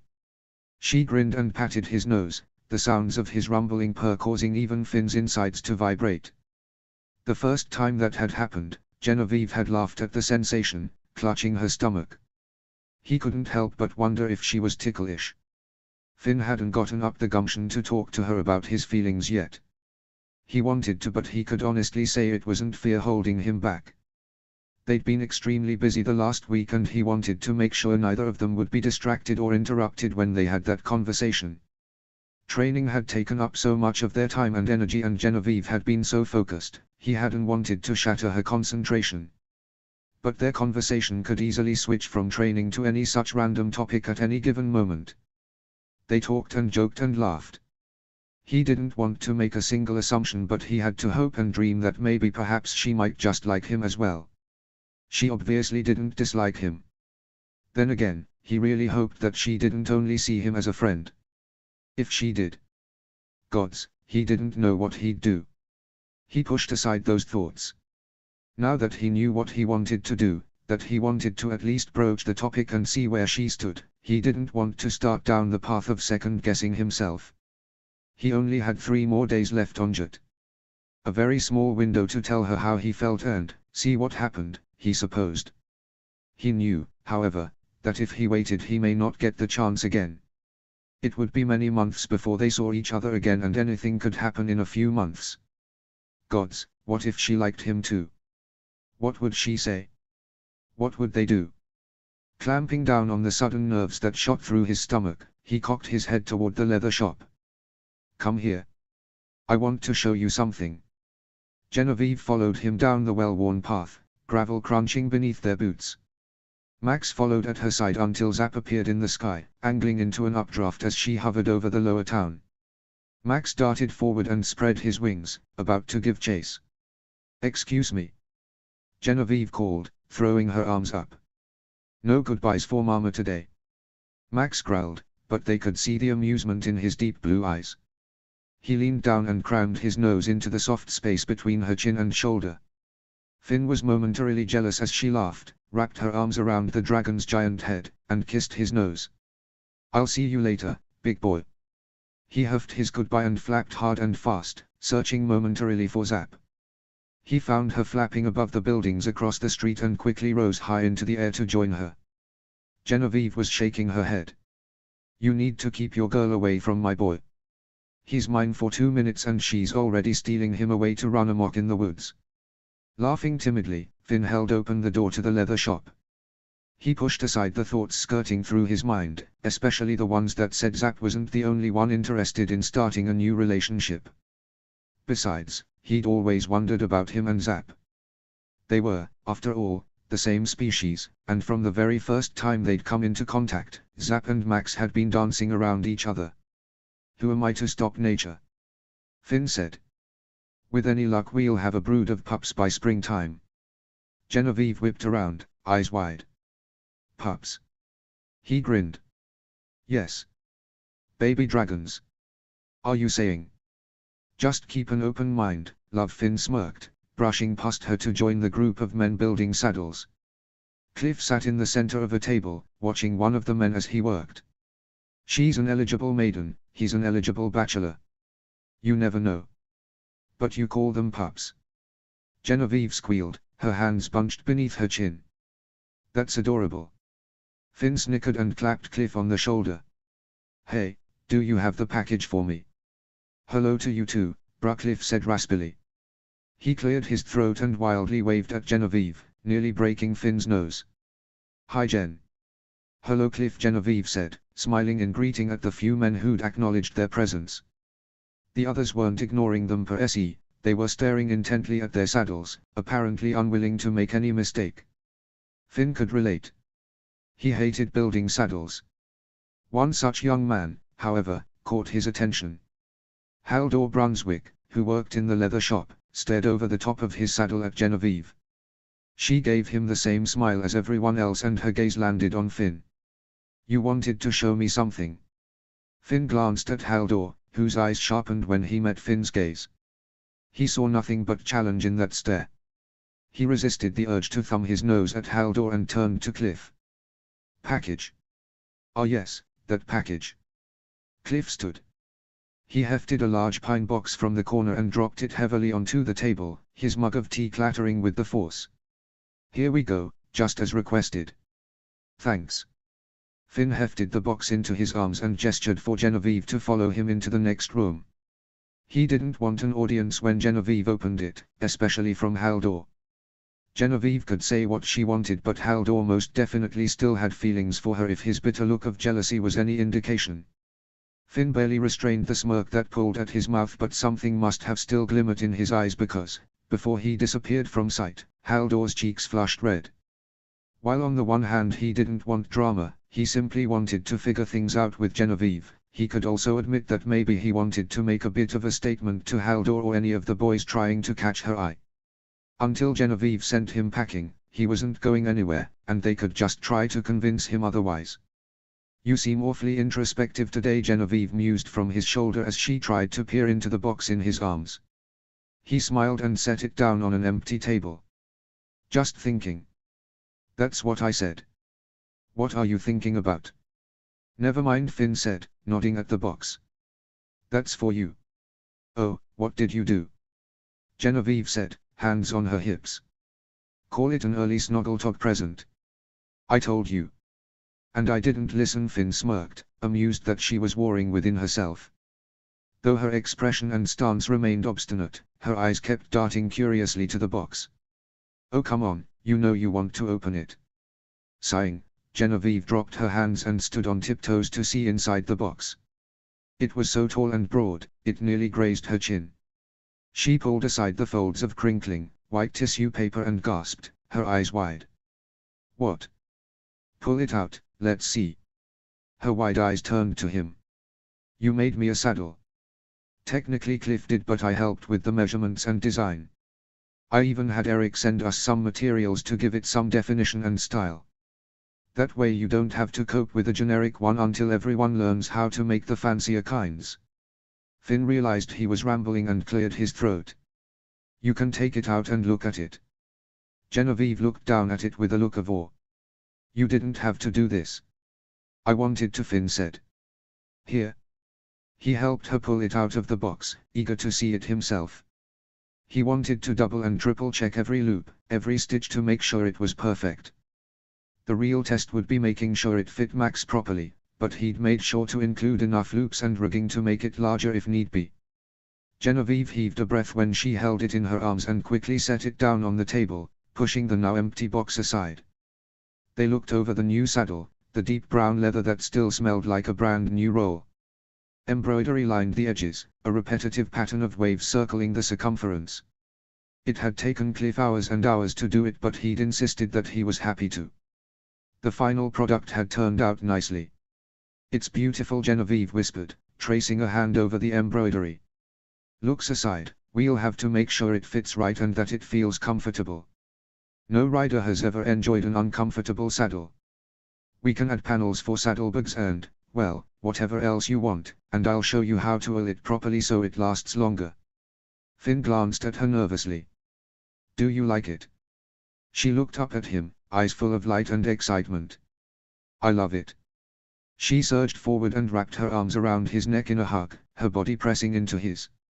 Finn breathed a laugh, sliding his arms around her back and holding her close. "Good." He couldn't help but notice that the soft curves of her body fit perfectly against his hard, muscled edges. Then he froze when one of her hands slid to his neck and she pressed her lips to his cheek in a soft kiss. "Thank you," she said as she dropped back to her heels. Finn thought his heart would stop dead in his chest when she stepped back, hands sliding down his shoulders. She was beaming, even as she turned back to the saddle. He swallowed hard, trying to calm the joy suddenly rushing through him. He couldn't though, a grin jumped to his face and he rubbed the back of his neck. He wanted to jump and shout and punch the air, but he forced back the temptation. "When do you think Max and I can fly?" Genevieve asked, her voice laced with anticipation. He blinked, forcing his mind to think past what had just happened. "Soon. I want to be here when you do." Her smile fell. But we've only been training for a few days. The best way to learn is by doing." Finn shoved his hands into his pockets. It was necessary to teach the village the theory and concepts, But you've heard that already. The last few days of endurance training and questioning your knowledge has shown you're both good to go. Hence the saddle. Genevieve's expression flickered and she seemed to quake in her boots. Don't worry, I'll be right there beside you. How? Genevieve asked. Max won't let you ride him. Who said I'll be riding Max? Finn asked, a smirk rising to his face. Her eyes got imperceptibly wider and she pursed her lips. I don't think I'm ready. Right now you're not, Finn said, unable to resist stepping closer and tapping her chin to look back up at him when her eyes dropped to the saddle. That's why I'm going to be with you every step of the way. Her dark eyes met his and he added in a softer tone, I won't let you fall, General. A small smile slid onto her face, her gaze unwavering. They held each other's eyes for a few silent moments and Finn dearly wished there were not 8 men sitting in the other room so they could talk. Genevieve took a breath. Finn. The door creaked softly and they turned at the sound of knuckles rapping on the door. Finn scowled when he saw Cliff, but he shoved down his displeasure when he saw the apology in his friend's grey eyes. Ivan is looking for you. Finn nodded. Unable to resist tugging a stray curl resting on Genevieve's shoulder, he said, I'll see you in a bit. Genevieve nodded, cheeks flushed slightly. He trudged out of the room, wishing that he'd be allowed 5 minutes alone with Genevieve. Not to train but to simply talk without interruption. The weeks he'd been here he'd spent the majority of his time working. Now that he had only a few days left, he was surprised to find himself a little desperate to spend as much time with her as he could. He felt Haldor's eyes on him as he walked to the door. He lifted his chin and met the boy's gaze, their eyes locking for a mere second before he was outside, stalking into the open street. He wasn't about to get possessive and overbearing and all that. Like many girls, Genevieve wouldn't like that. But he wasn't going to be a pushover either. Looking around the village, he saw Ivan a small distance up the street. Pushing Genevieve and the saddle and the kiss from his mind, he wondered what Ivan might need him for when a voice sounded behind him. Finn. He turned, surprised to see Genevieve in the doorway. She marched up to him, seeming slightly breathless, though she hadn't had to go very far to catch up. She looked nervous as she stopped in front of him. Do you want to get dinner with me tonight? All thoughts of Haldor and proving himself and having to fight for her evaporated. Who was he to get all possessive when Genevieve was perfectly capable of going after what she wanted? Which, he thought with a jolt, seemed to be him. The gods must really be shining down on me today, he thought with a rush of gratitude.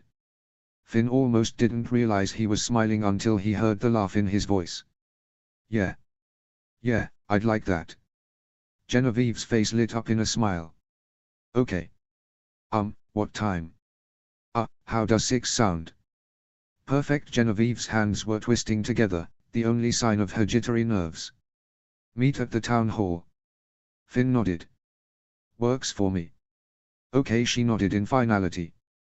Great. He tried to swallow the bubble of laughter that clawed up his throat. He barely managed it. Should I wear something fancy? Genevieve broke into a nervous laugh. Don't upstage me. Everyone knows I'm the pretty one. Finn laughed. He looked askance when he saw someone approaching in his periphery and found Ivan watching them with an amused smile. Anyway, I'll let you go, Genevieve said, placing a hand on his arm as she passed. I'm sure you've got important things to do. I'll see you tonight. At her parting words, Finn waved and watched her walk into the village. He could still feel her hand on his arm where she'd touched him, still hear her laugh ringing in his ears, still feel the soft press of her lips on his cheek. His stomach flipped as he realized that they had a date. He had a date with Genevieve. Ivan clapped him on the shoulder, snapping him out of his reverie. You all right? You look a little stunned. Finn couldn't resist looking over his shoulder at her one more time. Yeah, you might say that. Genevieve didn't know what had come over her. She'd been so shocked by the beautiful saddle he'd had made for her, so pleased and surprised as he promised he'd be with her flight training every moment to make sure she'd be safe, that she wondered if perhaps those things combined with the brief pleasure of him playing with the coil of her hair had made her go momentarily crazy. It shouldn't have made her stomach twist into knots, that gentle tug on her hair. It had been an interesting game for the last week, a game of small touches, lingering stares, enticing smiles. She'd been pleased to find within almost no time at all that her attempts at fishing for his attention were being met almost line for line. He seemed to find small excuses to touch her elbow, her waist, her hair. They were brief and innocent, and yet, coy. She found she lived for those short moments during the day. She wondered if he did too when she'd touch his arm or his hand.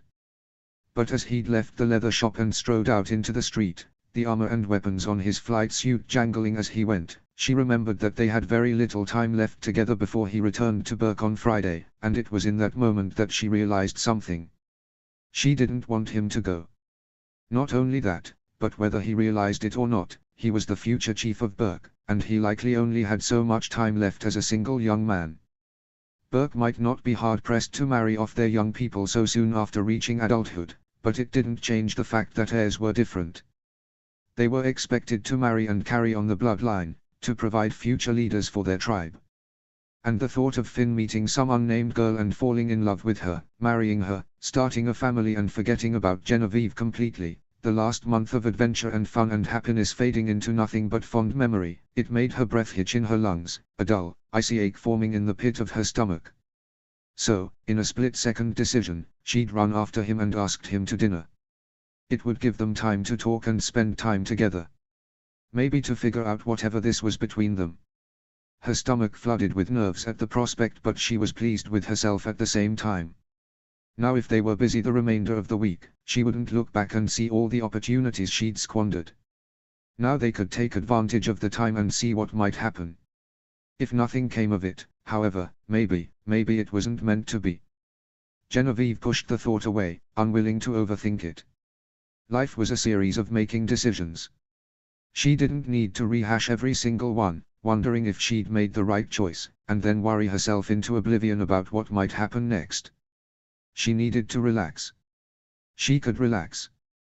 It was just dinner and easygoing conversation. But it could be more. Maybe instead of playing it safe, as she always had her entire life, it was time to take a chance beyond just being kind and civil. Maybe it was time to go all out and be herself and hope that that was enough. He could flirt with her easily enough, though she'd found that he seemed to hold himself back at times. Almost like he wasn't sure how she felt and he didn't want to come across as too eager. Well, she supposed this was the purpose of having dinner, whether she intended it this way or not. She wanted to talk to him, spend time with him before he left. If he had anything to ask her, well, he'd have his chance. Her stomach swooped at the memory of kissing his cheek and the way his face had lit up in shock. The short stubble of his cheek had been slightly rough against her lips, but the contact had been brief. She didn't dare linger. In fact, she'd been almost nearly as surprised by her sudden audacity as he was. She hadn't even intended to do it. She'd just been so happy by the beautiful saddle and his kindness, his thoughtfulness, and even the shy, unsure look in his eyes as she'd looked it over, as if he was afraid she might not like it, like her approval meant something to him. Well, she just couldn't resist it. Now, Genevieve thought as she raced home to change clothes before she was to meet at the elder's home, she'd have to figure out what to wear tonight. Should she wear a dress or pants? She'd be wearing a dress to the elder's home, as her mother requested once she finished training, a fair compromise, she'd conceded, so it seemed silly to bring the training clothes along and change back into them later. And then there was the matter of her hair. Should she leave it in the braid or wear it down? The dinner wasn't meant to be anything extravagant but, well, if this was the only dinner she ever had with Finn, she wanted to look nice. As she turned the corner, she spied Hannah shopping in the market, a basket of vegetables and hard cheese and bread under her arm. Genevieve gasped and darted into a sprint. Hannah yelped when Genevieve grabbed her arm, but she quickly laughed off the shock. "You gave me a start, Jen." "Hannah, listen, this is very important," Genevieve said, speaking quickly. "I might have taken your advice and done something very brave and quite possibly very stupid." "Oh, do tell." "Okay." Genevieve took a deep breath. "I asked Finn to go to dinner with me tonight." Hannah's hazel eyes went wide. "Really? What did he say?" "He said yes." Genevieve grinned when Hannah squealed with excitement. "So I need What you need to do, Hannah interrupted, is to tell me everything. Oh well, if you insist, she giggled. She felt slightly breathless, in a bit of a rush even though she didn't need to be. She had plenty of time to get to the elders and there'd be even more time to get ready for dinner after that. She had time to spare to tell Hannah the story. Finn had a saddle made for me. Hannah's eyes widened. Like, brand new. Brand new. Oh, it's beautiful, wait until you see it. Genevieve gushed. So anyway, I gave him a hug and a kiss on the cheek as a thank you. Who are you and what have you done to Genevieve? Hannah demanded, but she looked proud. Kissing boys now. Sure. Genevieve hissed, fighting her embarrassed laugh as she waved her hands around. It was on the cheek. So. That's where it all begins, does it not? Hannah's eyebrows wagged mischievously.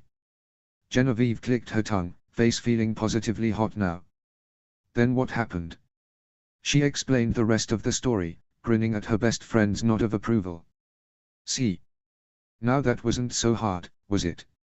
No, but now I've got a new dilemma, Genevieve said seriously. What am I supposed to wear? And do with all this? She wiggled her fingers toward her hair, still in its messy braid. Oh gods! Hannah gasped, all mirth and excitement replaced by a serious air. It's time for phase 2. Come with me. I have to get to the elders. You'll make it, but first we have closets and bureaus to pilfer. Genevieve laughed as her friend grasped her hand and ran down the street. They quickly backtracked, apologizing profusely to the market owner, who'd sent his young son hurtling down the street after them. Hannah quickly paid for the items and they scurried back up the street to Genevieve's house, gabbing excitedly about the upcoming event. Adriana sat vigil on the couch of her parents' house, frowning up at the ceiling as her mom and Mara spoke at the kitchen table. Eric rubbed a particularly hard spot in her foot and she winced, then moaned at the tingles that shot through her tense muscles. He gave her a brief smile but kept his gaze on the speaking women. You both need to have a plan on where you're going to have the baby, Mara was saying. Your due date is a week before the convocation, so things will be quite busy around here. If you'd prefer to have a home birth, that's quite alright, or if you'd like to come to my place, then you need to make sure your bags are packed and ready to go at any time. Well, we've got a few more months, Eric began. No, not necessarily, Mara stated plainly.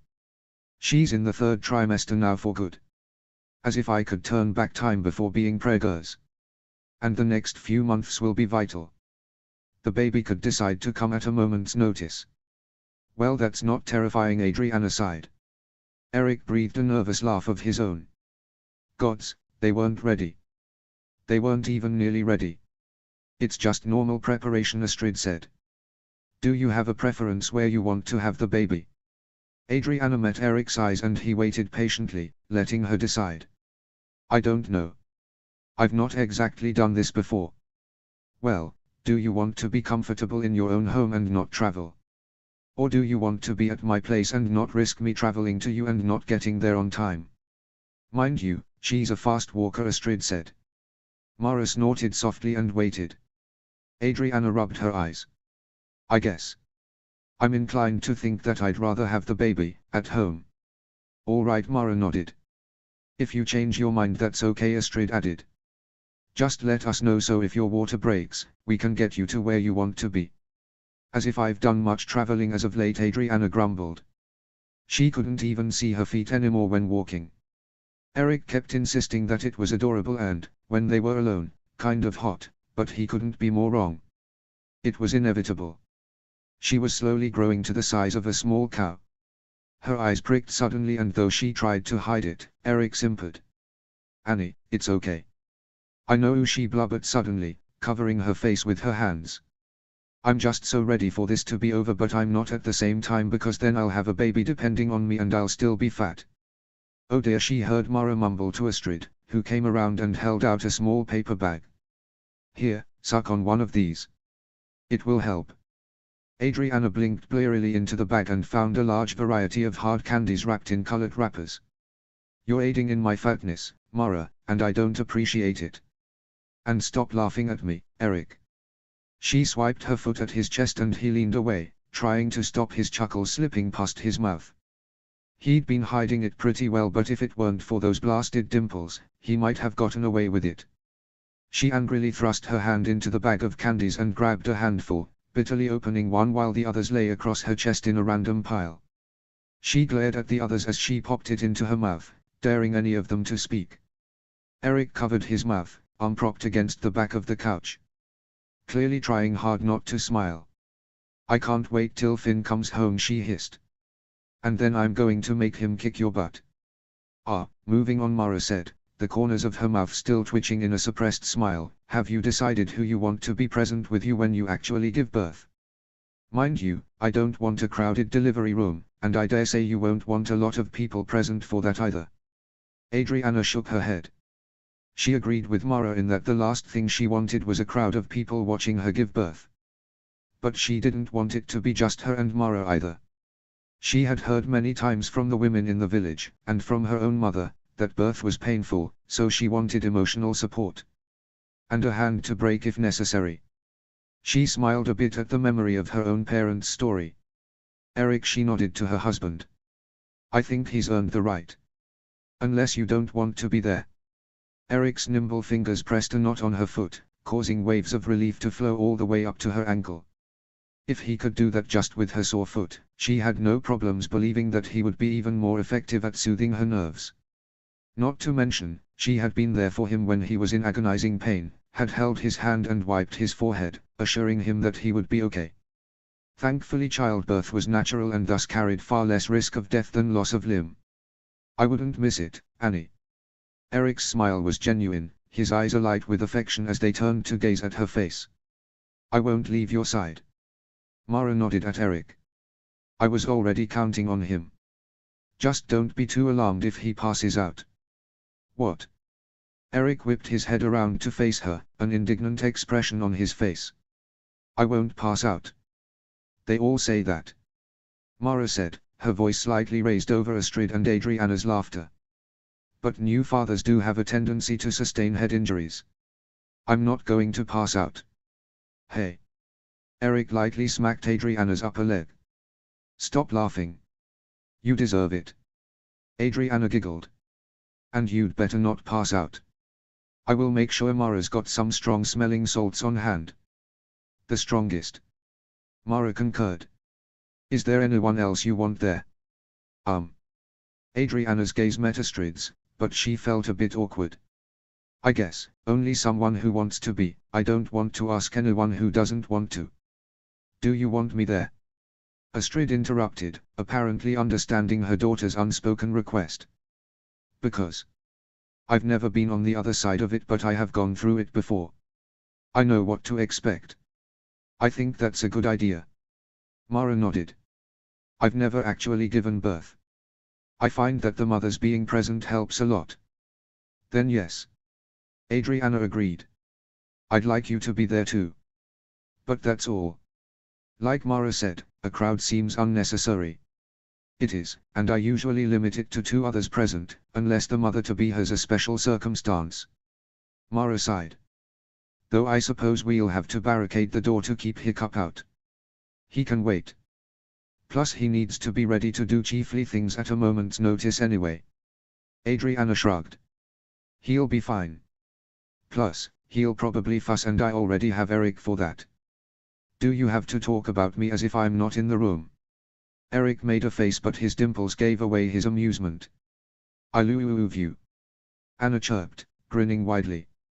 "I love you too." Eric flicked her leg.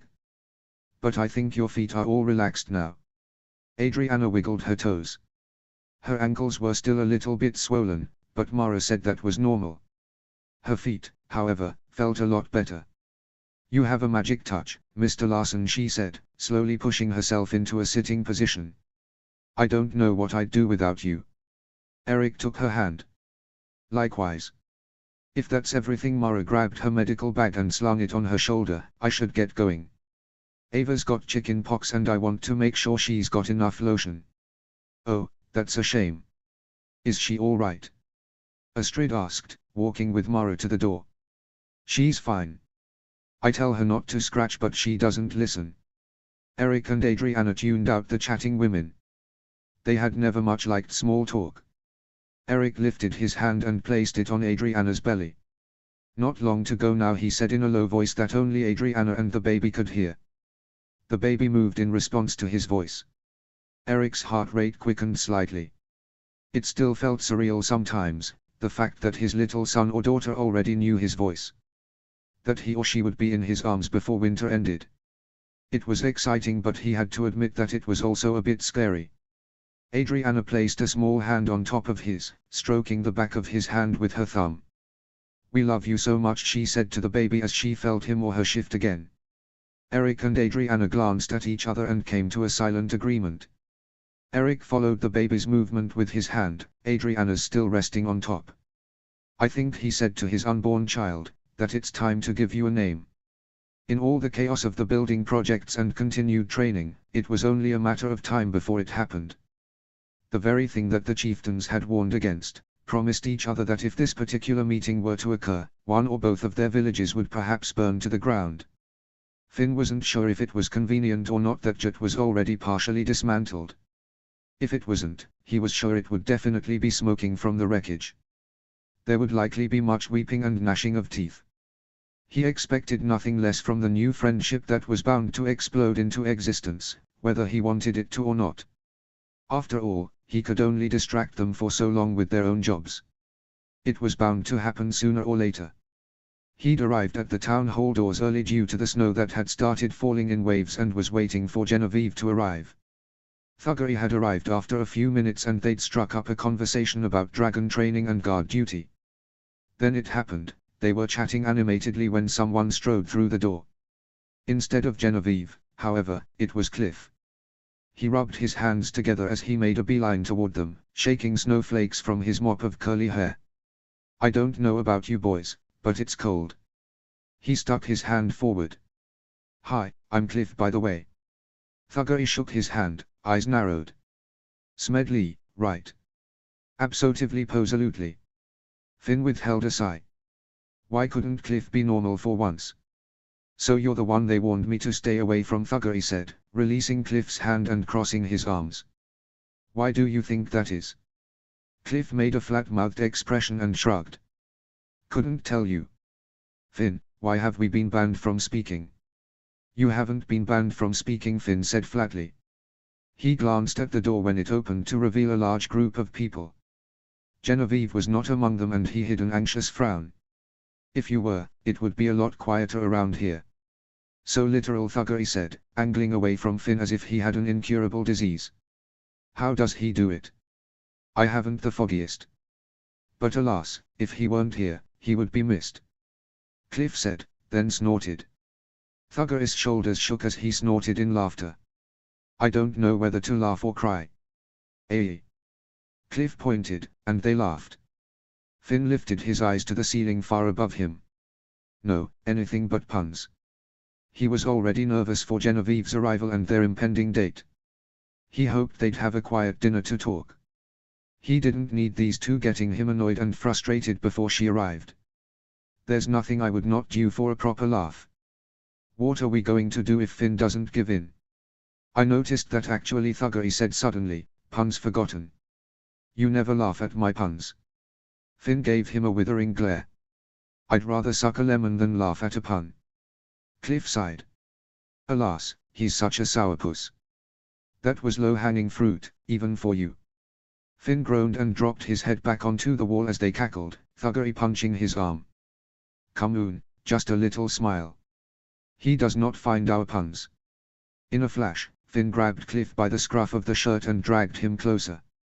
"Don't say it." "Appealing," Cliff said shamelessly. He curled in on himself when Finn began pummeling his stomach with shallow but well-placed punches. Ow, okay, I'm sorry."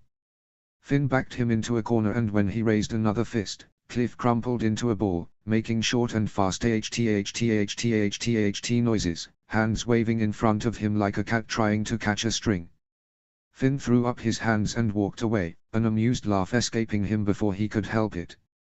Cliff was honestly so weird and dorky, he didn't understand how he still hadn't gotten used to it after all this time. "I hope I'm not interrupting anything important." Finn froze at the sound of her voice.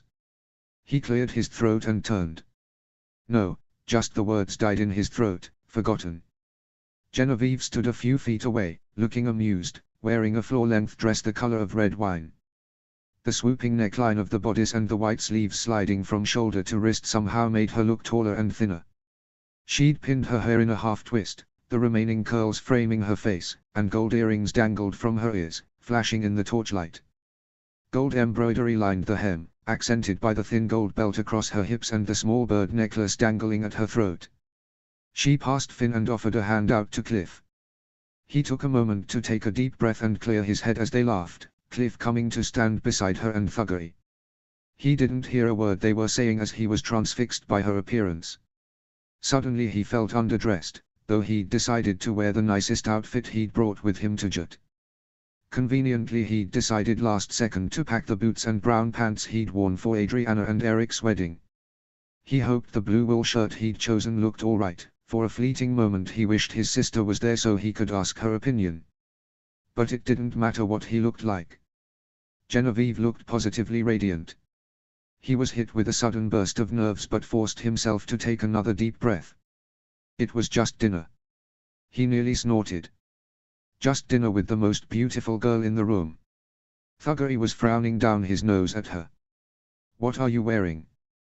Genevieve raised a brow. A better question is, what are you wearing? You smell like the stables.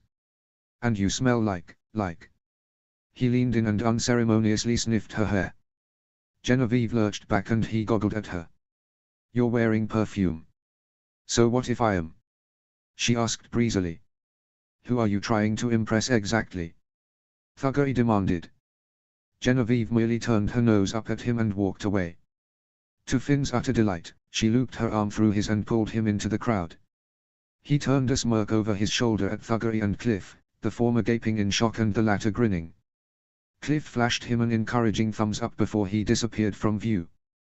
I'm sorry to keep you waiting, Genevieve said, steering them through the tables. I lost track of time.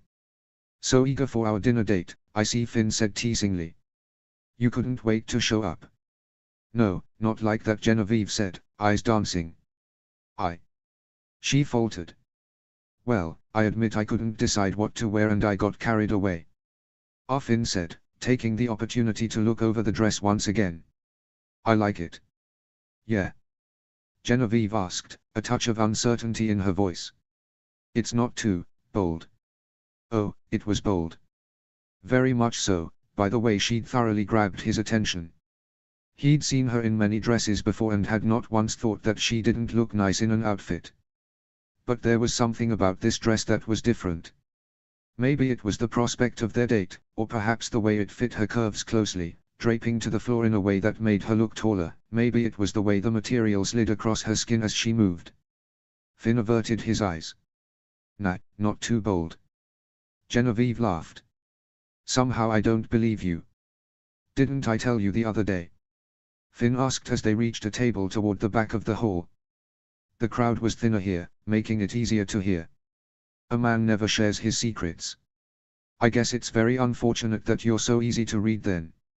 Finn laughed as they sat down across from each other. What do you mean? I mean, Genevieve said, folding her hands. That sometimes I can anticipate your response. I admit in the last few weeks I've picked up on all your little tells. He leaned forward, intrigued. Really? Like what? Genevieve leaned forward as well, smirking. I'd like to say that a woman never shares her secrets. Oh come on, Finn laughed, flopping back into his chair. You can't tease a man like that.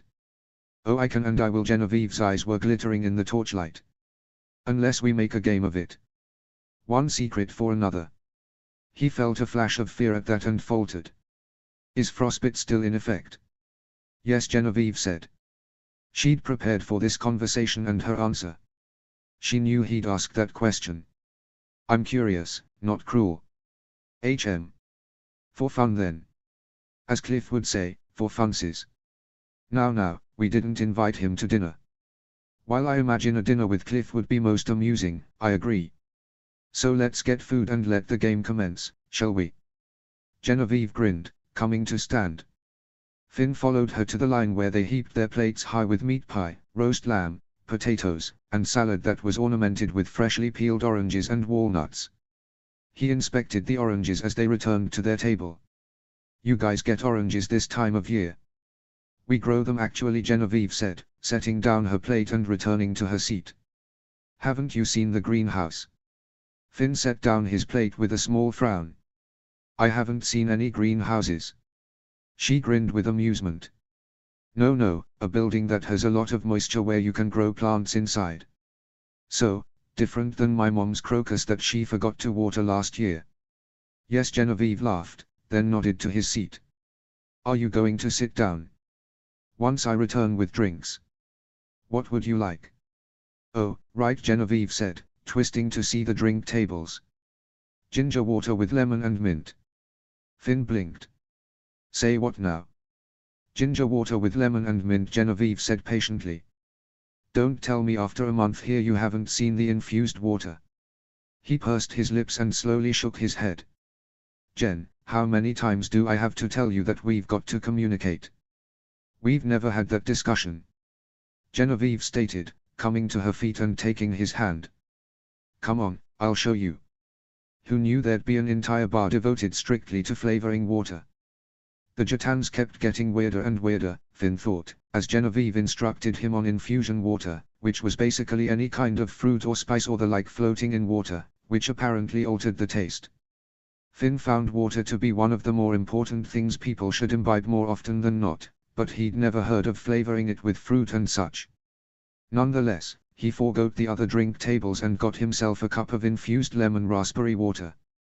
"I love that one," Genevieve was saying as they returned to their places once again. "Sometimes they have cantaloupe or honeydew melon or even cucumber, but those flavors are more subtle." "What do you think?" Finn set his cup beside his plate after taking a long drink, considering the slightly fruity, lemony water. "It tastes like water. With like a hint of fruit." Genevieve shook her head. "It's not meant to be juice, silly." "No, but like, if you're going to eat or drink something it might as well have good flavor." "It does have good flavor," Genevieve said, her fork skewering a piece of lamb but she hadn't raised it from her plate yet. "It's subtle, but it's there. I prefer food and drinks to pack a punch. Try my ginger water, it's stronger." Taking her own glass, Finn took a tentative sip and hummed, looking at the slightly murky water in her cup. "Yeah, that's a little better." "But why though? Why add all this stuff to water?" "Because water is boring. Water is essential." "Yes, but why not add more essential things to said water to make it at least have some flavor?" "If you want to call soggy raspberries flavor, sure," Finn said. "They're really like overglorified floaties if you ask me." Genevieve nearly choked on her bite of lamb, covering her face as she fought not to laugh or choke. They bantered for another few minutes about water until the conversation drifted towards the food, which was excellent as always. Finn discovered that her favorite food was the Cook's Apple Crisp, complete only with her homemade vanilla ice cream as a topping and of course, lots and lots of caramel. She asked about his cooking skills and he told her how he'd discovered his knack for cooking at a young age. They'd also asked each other when their birthdays were, and he'd discovered hers to be the 22nd of October. It was refreshing to talk without interruptions.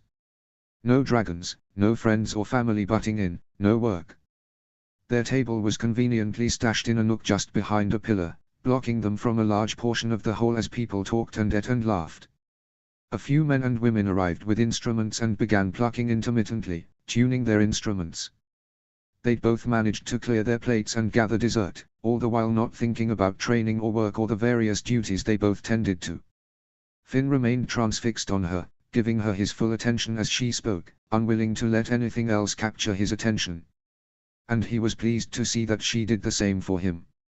The temperature slowly rose in the room, though it wasn't uncomfortable yet.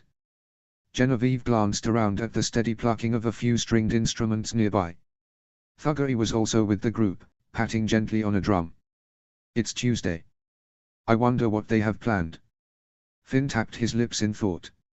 "So I admit that I'm a little disappointed." Genevieve faced him once more, looking slightly concerned.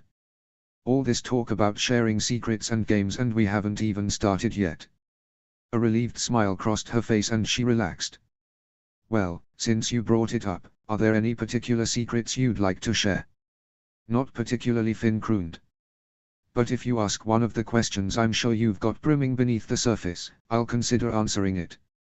Secrets are valuable after all. I'd like to think I'd be worthy enough to carry them. Genevieve smiled slowly, and with a jolt, Finn felt her slippered foot slide forward to rest against his. A test. He could see it in her eyes, in the small, coy smile that spread across her face. She perhaps didn't know what her initiated contact did to his heart in that moment, but suddenly it was pounding in his chest rather excitedly. He didn't let it show though, and merely leaned forward, sliding his leg forward a few inches until their shins were touching. Genevieve inhaled sharply but didn't move. Such a simple touch to make their breath hitch so quickly. A bold statement, he said softly. She swallowed and he glanced at her throat momentarily before adding, "What's your question?" Genevieve's lips twitched. So many to choose from, it's hardly easy to ask. Finn remembered another room bustling with people where she'd voiced those exact same words. I've got time. The toes of her shoe rose, tracing a line up his ankle and across his foot. He suddenly found it very hard to concentrate. What is your biggest regret? Finn dropped his gaze to the table. He wondered what sort of question she might ask. Her foot continued its slow rise and descent up his ankle. Strangely enough, he found the touch comforting as he thought of his response. Still, his heart was filled with trepidation as he considered all the things he regretted in his life. He regretted many, many things. Rain's beautiful face flashed in his mind, but he shoved that away quickly. He would not share that secret, and besides, was that his biggest regret? It had been an awful, horrible thing that he'd gotten himself into, but he'd learned a lot from it. The right way to treat girls, for example. To not let lust and passion rule over him. But there were other things he'd done that he regretted more than anything he'd ever done with Rain. My biggest regret, he mused, twisting an unused spoon between his fingers, is pushing my family away after Benin died. He died to protect me. While he was alive, he did everything in his power to teach me right from wrong, how to react to things, to appreciate my family. And when I lost him, I blamed myself and I blamed my dad for a lot of things. For a long time I pushed them away and made life really horrible for them. And it caused a chain reaction of events that would have destroyed everything. It nearly did. Genevieve simpered but remained silent, mulling over his words.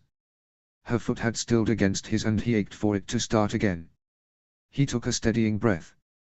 What is your most embarrassing moment? She huffed, despite the smile that stole over her features. Let's not. Let's. Of all the things you could ask me.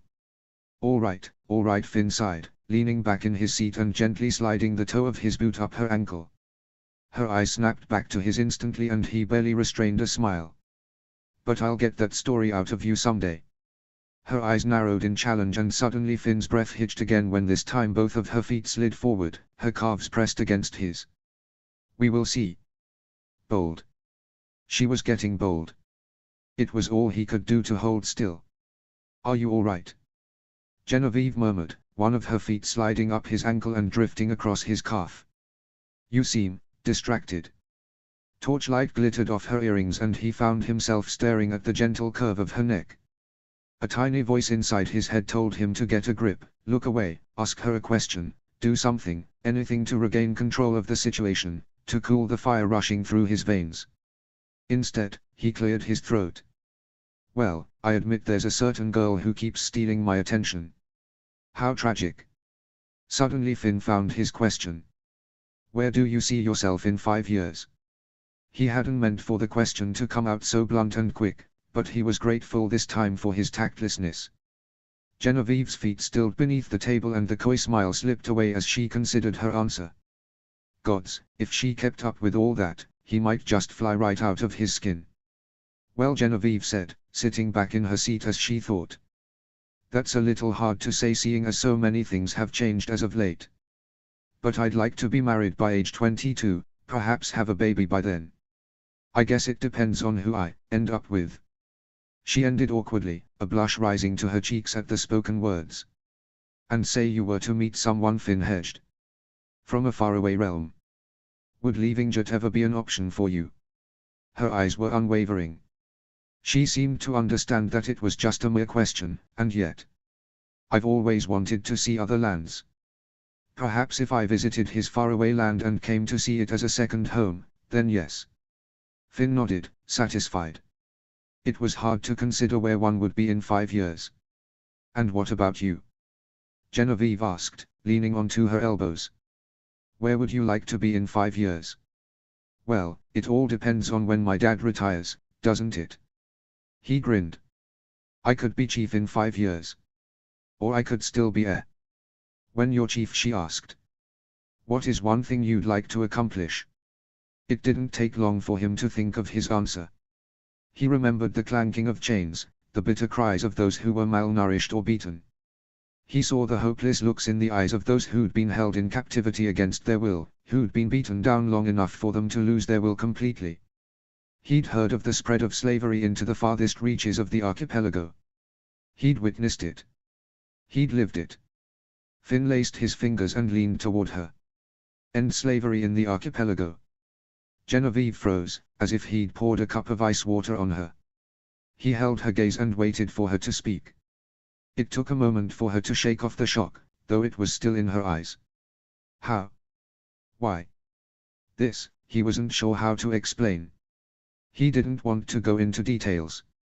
Not yet. There would be time for that. As for how, I don't know yet, Finn said, picking at his nails as he spoke.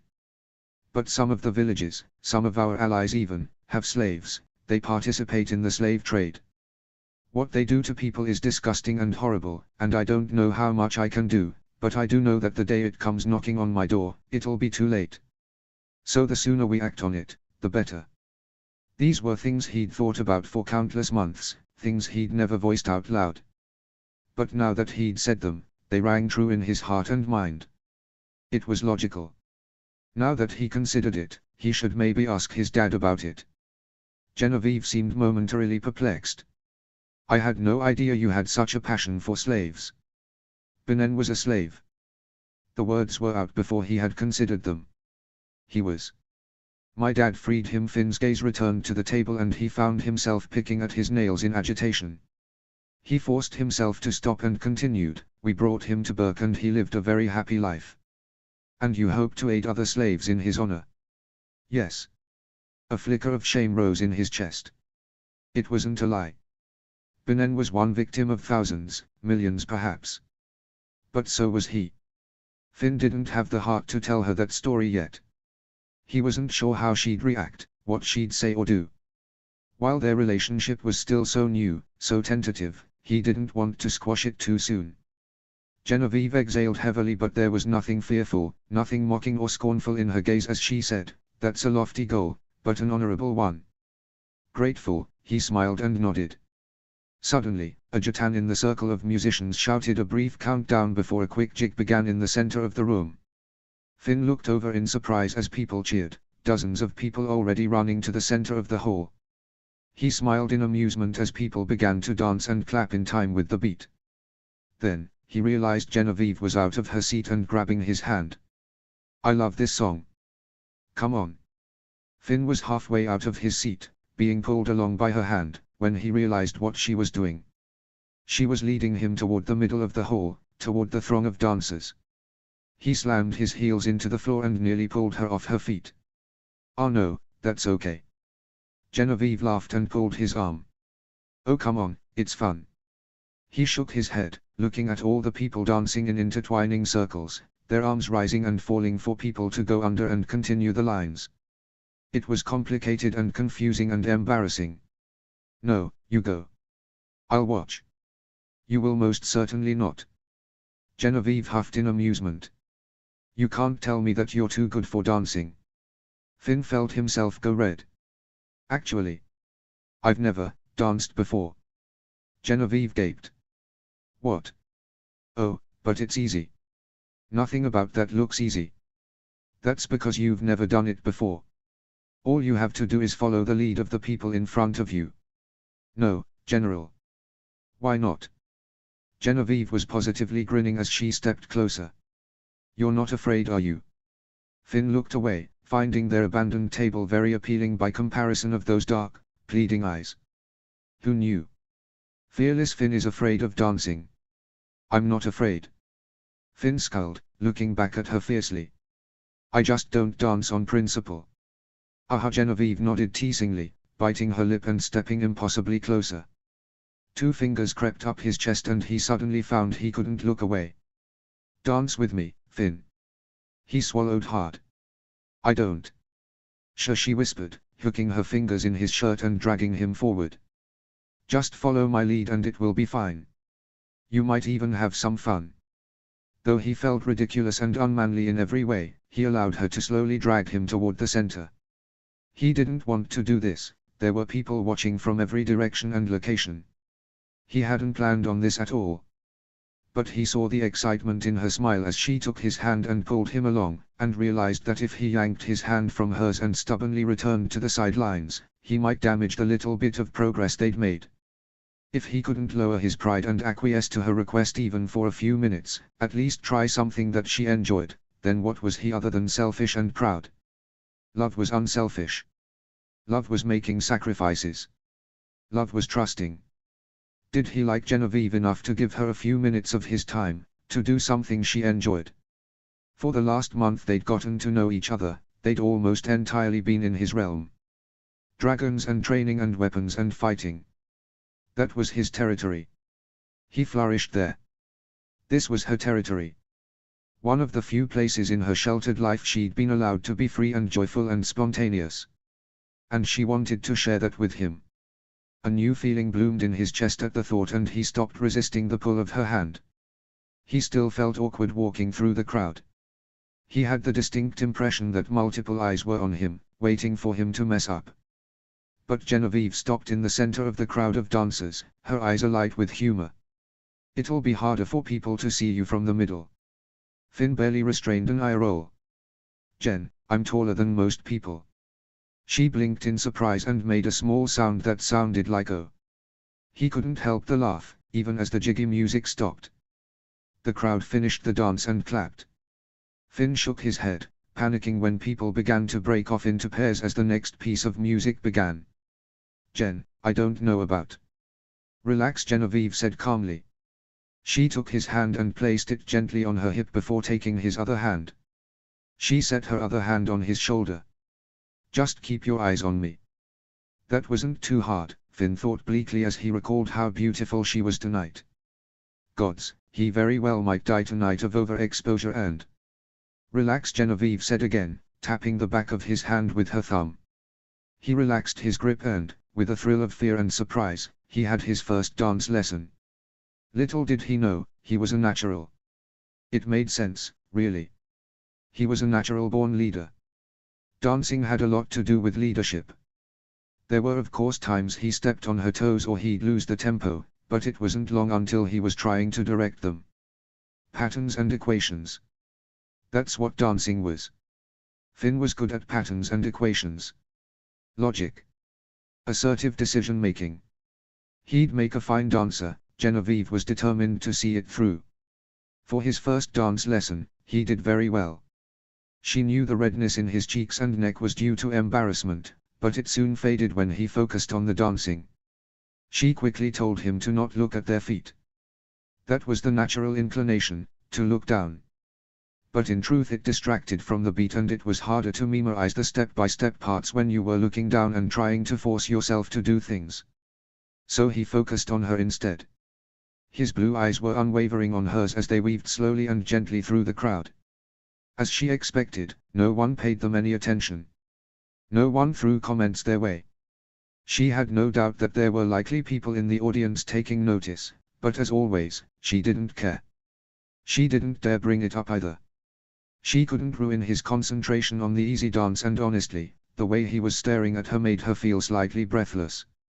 His hand slid across her spine and pulled her even closer, so much that she had to slide her hand around his shoulder. It's hard to keep the tempo in certain dances if you stand too close together. Sorry if I can't help but pull you closer. Genevieve giggled. It's to be expected in the current situation. Oh yeah, Finn murmured. But I'm sure not keeping your feet to yourself had nothing to do with it. Flushing, Genevieve bit her lip and looked askance. Did I keep you properly distracted? We were trying to have a serious conversation. You'll have to let me know when the vixen comes out to play so I know when to change gears. Genevieve tilted her face up toward his. I admit that I do not yet know her schedule. Finn grinned and dropped his forehead onto hers. Jen, can I ask you something? Always, she breathed. They were standing so close and she could feel his breath on her face. I know things are still new between us, but I've been wanting to ask you, if you like me. Always so blunt, so bold. Yet she wondered if he'd been holding the question back for some time, just as she had. Genevieve felt slightly breathless as she replied, yes. Wasn't it obvious? He laughed softly. Yes and no, I wasn't sure if I was reading into it. No, Genevieve said, tracing the line of his collar. You weren't. His blue eyes seemed to swallow her whole with the intensity that he was staring at her. And, do you like me? His expression softened and his hand slid up from her waist to gently brush a curl off her cheek. Something like that. To some it might not seem like much of an answer, unsure or indecisive. But she'd learned already that Finn spoke through touch and one could almost always figure out what he was thinking if they could read his eyes. And the way he held her close and brushed her hair back, the way he looked at her like she was the only important thing to him in that moment, she knew. Besides, he was also sarcastic and a joker. She knew what he meant by the amusement that lit up his eyes. Genevieve laughed and wrapped her hands around his neck, their foreheads still together as his arms looped around her back. So now what? She asked, playing with a few strands of hair at his nape. Well, Finn said. Considering we've been talking on and off and gotten to know each other all month and I still want to spend more time with you, we could, if you want. He paused, as if afraid to say the words out loud. Yes? Genevieve asked. We could date, he suggested quietly. We'd have to figure out how to make it work since we live so far apart, but it wouldn't be impossible. What do you think? Her heart was thundering in her chest at the words. She felt like it was going to burst in her chest. I'd like that. I feel the same way, like we've had an entire month to get to know each other, and we have, but I still feel like I only got 10 questions answered and now I have hundreds more to ask. About you and your family and dragons and everything. Finn grinned. So it seems we're both on the same page then. Yes. I think we should at least give it a chance and see what happens. And Finn's bright smile faltered and he looked down for a moment. If it worked out, would you want to marry a future chief? Because if that sort of life isn't something you want, and you know how it goes because your dad was chief, then maybe, I don't know, maybe we should stop before it starts and we both get hurt. So he wasn't oblivious after all. He knew what was expected of him as a future chief. He knew the dangers and the struggles and the stress and heartache that came with it. But perhaps she was one of the few girls he'd met that understood that struggle. She'd seen it firsthand, just as he had. I'm not afraid of that, Genevieve said. It's a big deal. I know, she nodded, meeting his eyes once again. But I don't think we should shy away from a relationship because we're afraid. Finn closed his eyes, as if something were paining him. I have a lot more baggage than you realize, General. Then let me help you carry it when the time comes, she said softly. He opened his eyes, looking surprised. This is all still very new, so you can take your time in sharing. Almost all of your friends have told me to be careful about what I mention to you, because they don't want me to hurt you. And I don't want to hurt you. If there are things that you've been through that you don't talk about, that's okay. But if this works, if we end up together, I want you to be able to trust me. I'm not afraid of being a chief's wife. I'm afraid of being locked up or locked out. Understanding shone in his eyes and he nodded. It might take a long time. That's okay, Genevieve murmured. I learned early that you've been through things. I'm not going to ever force you to relive them. But if I can help you move on or figure out what is best to do or decide, then I want to be able to help you do that. I see marriage as a partnership, not one being greater than the other. If that's where this leads, well, that's what my goal is, to be partners, not a mere little helper. If I'm meant to be married in 5 years, that's what I want it to look like. Finn nodded again. These words didn't seem to bother him at all, like it would some men. Her parents were partners in most things because they balanced each other out well, but her mother had never been a part of the chiefly meetings or the like. Genevieve didn't want her husband's occupation details to be a well-kept secret, as if she wasn't worthy of the information, no matter who that future husband would be. She didn't want to be nosy. She just wanted to be informed in her future husband's life and well-being outside of the house. There was nothing wrong with that. The spell of calm silence was broken when the soft music stopped and the hall erupted in cheers and clapping. They jumped, nearly springing apart in shock. Genevieve laughed at the look on Finn's face, almost as if he'd forgotten they'd been in a room full of people. Another jiggy tune started up and people cheered, forming another circle. Finn blinked fearfully at Genevieve and opened his mouth. Come on, Finn. Hannah emerged from the crowd and grabbed his hand. She dragged him away and he looked back at her pleadingly. Genevieve cackled at the fearful look on his face and merely waved. She barely managed to catch his skull before he disappeared from view. She took a deep breath, heart still thundering at the conversation they'd had. But at the joyous sound of fiddles and penny whistles and drums, she launched into the fray of dancing and lost herself completely. Finn had to admit that dancing was not what he'd expected.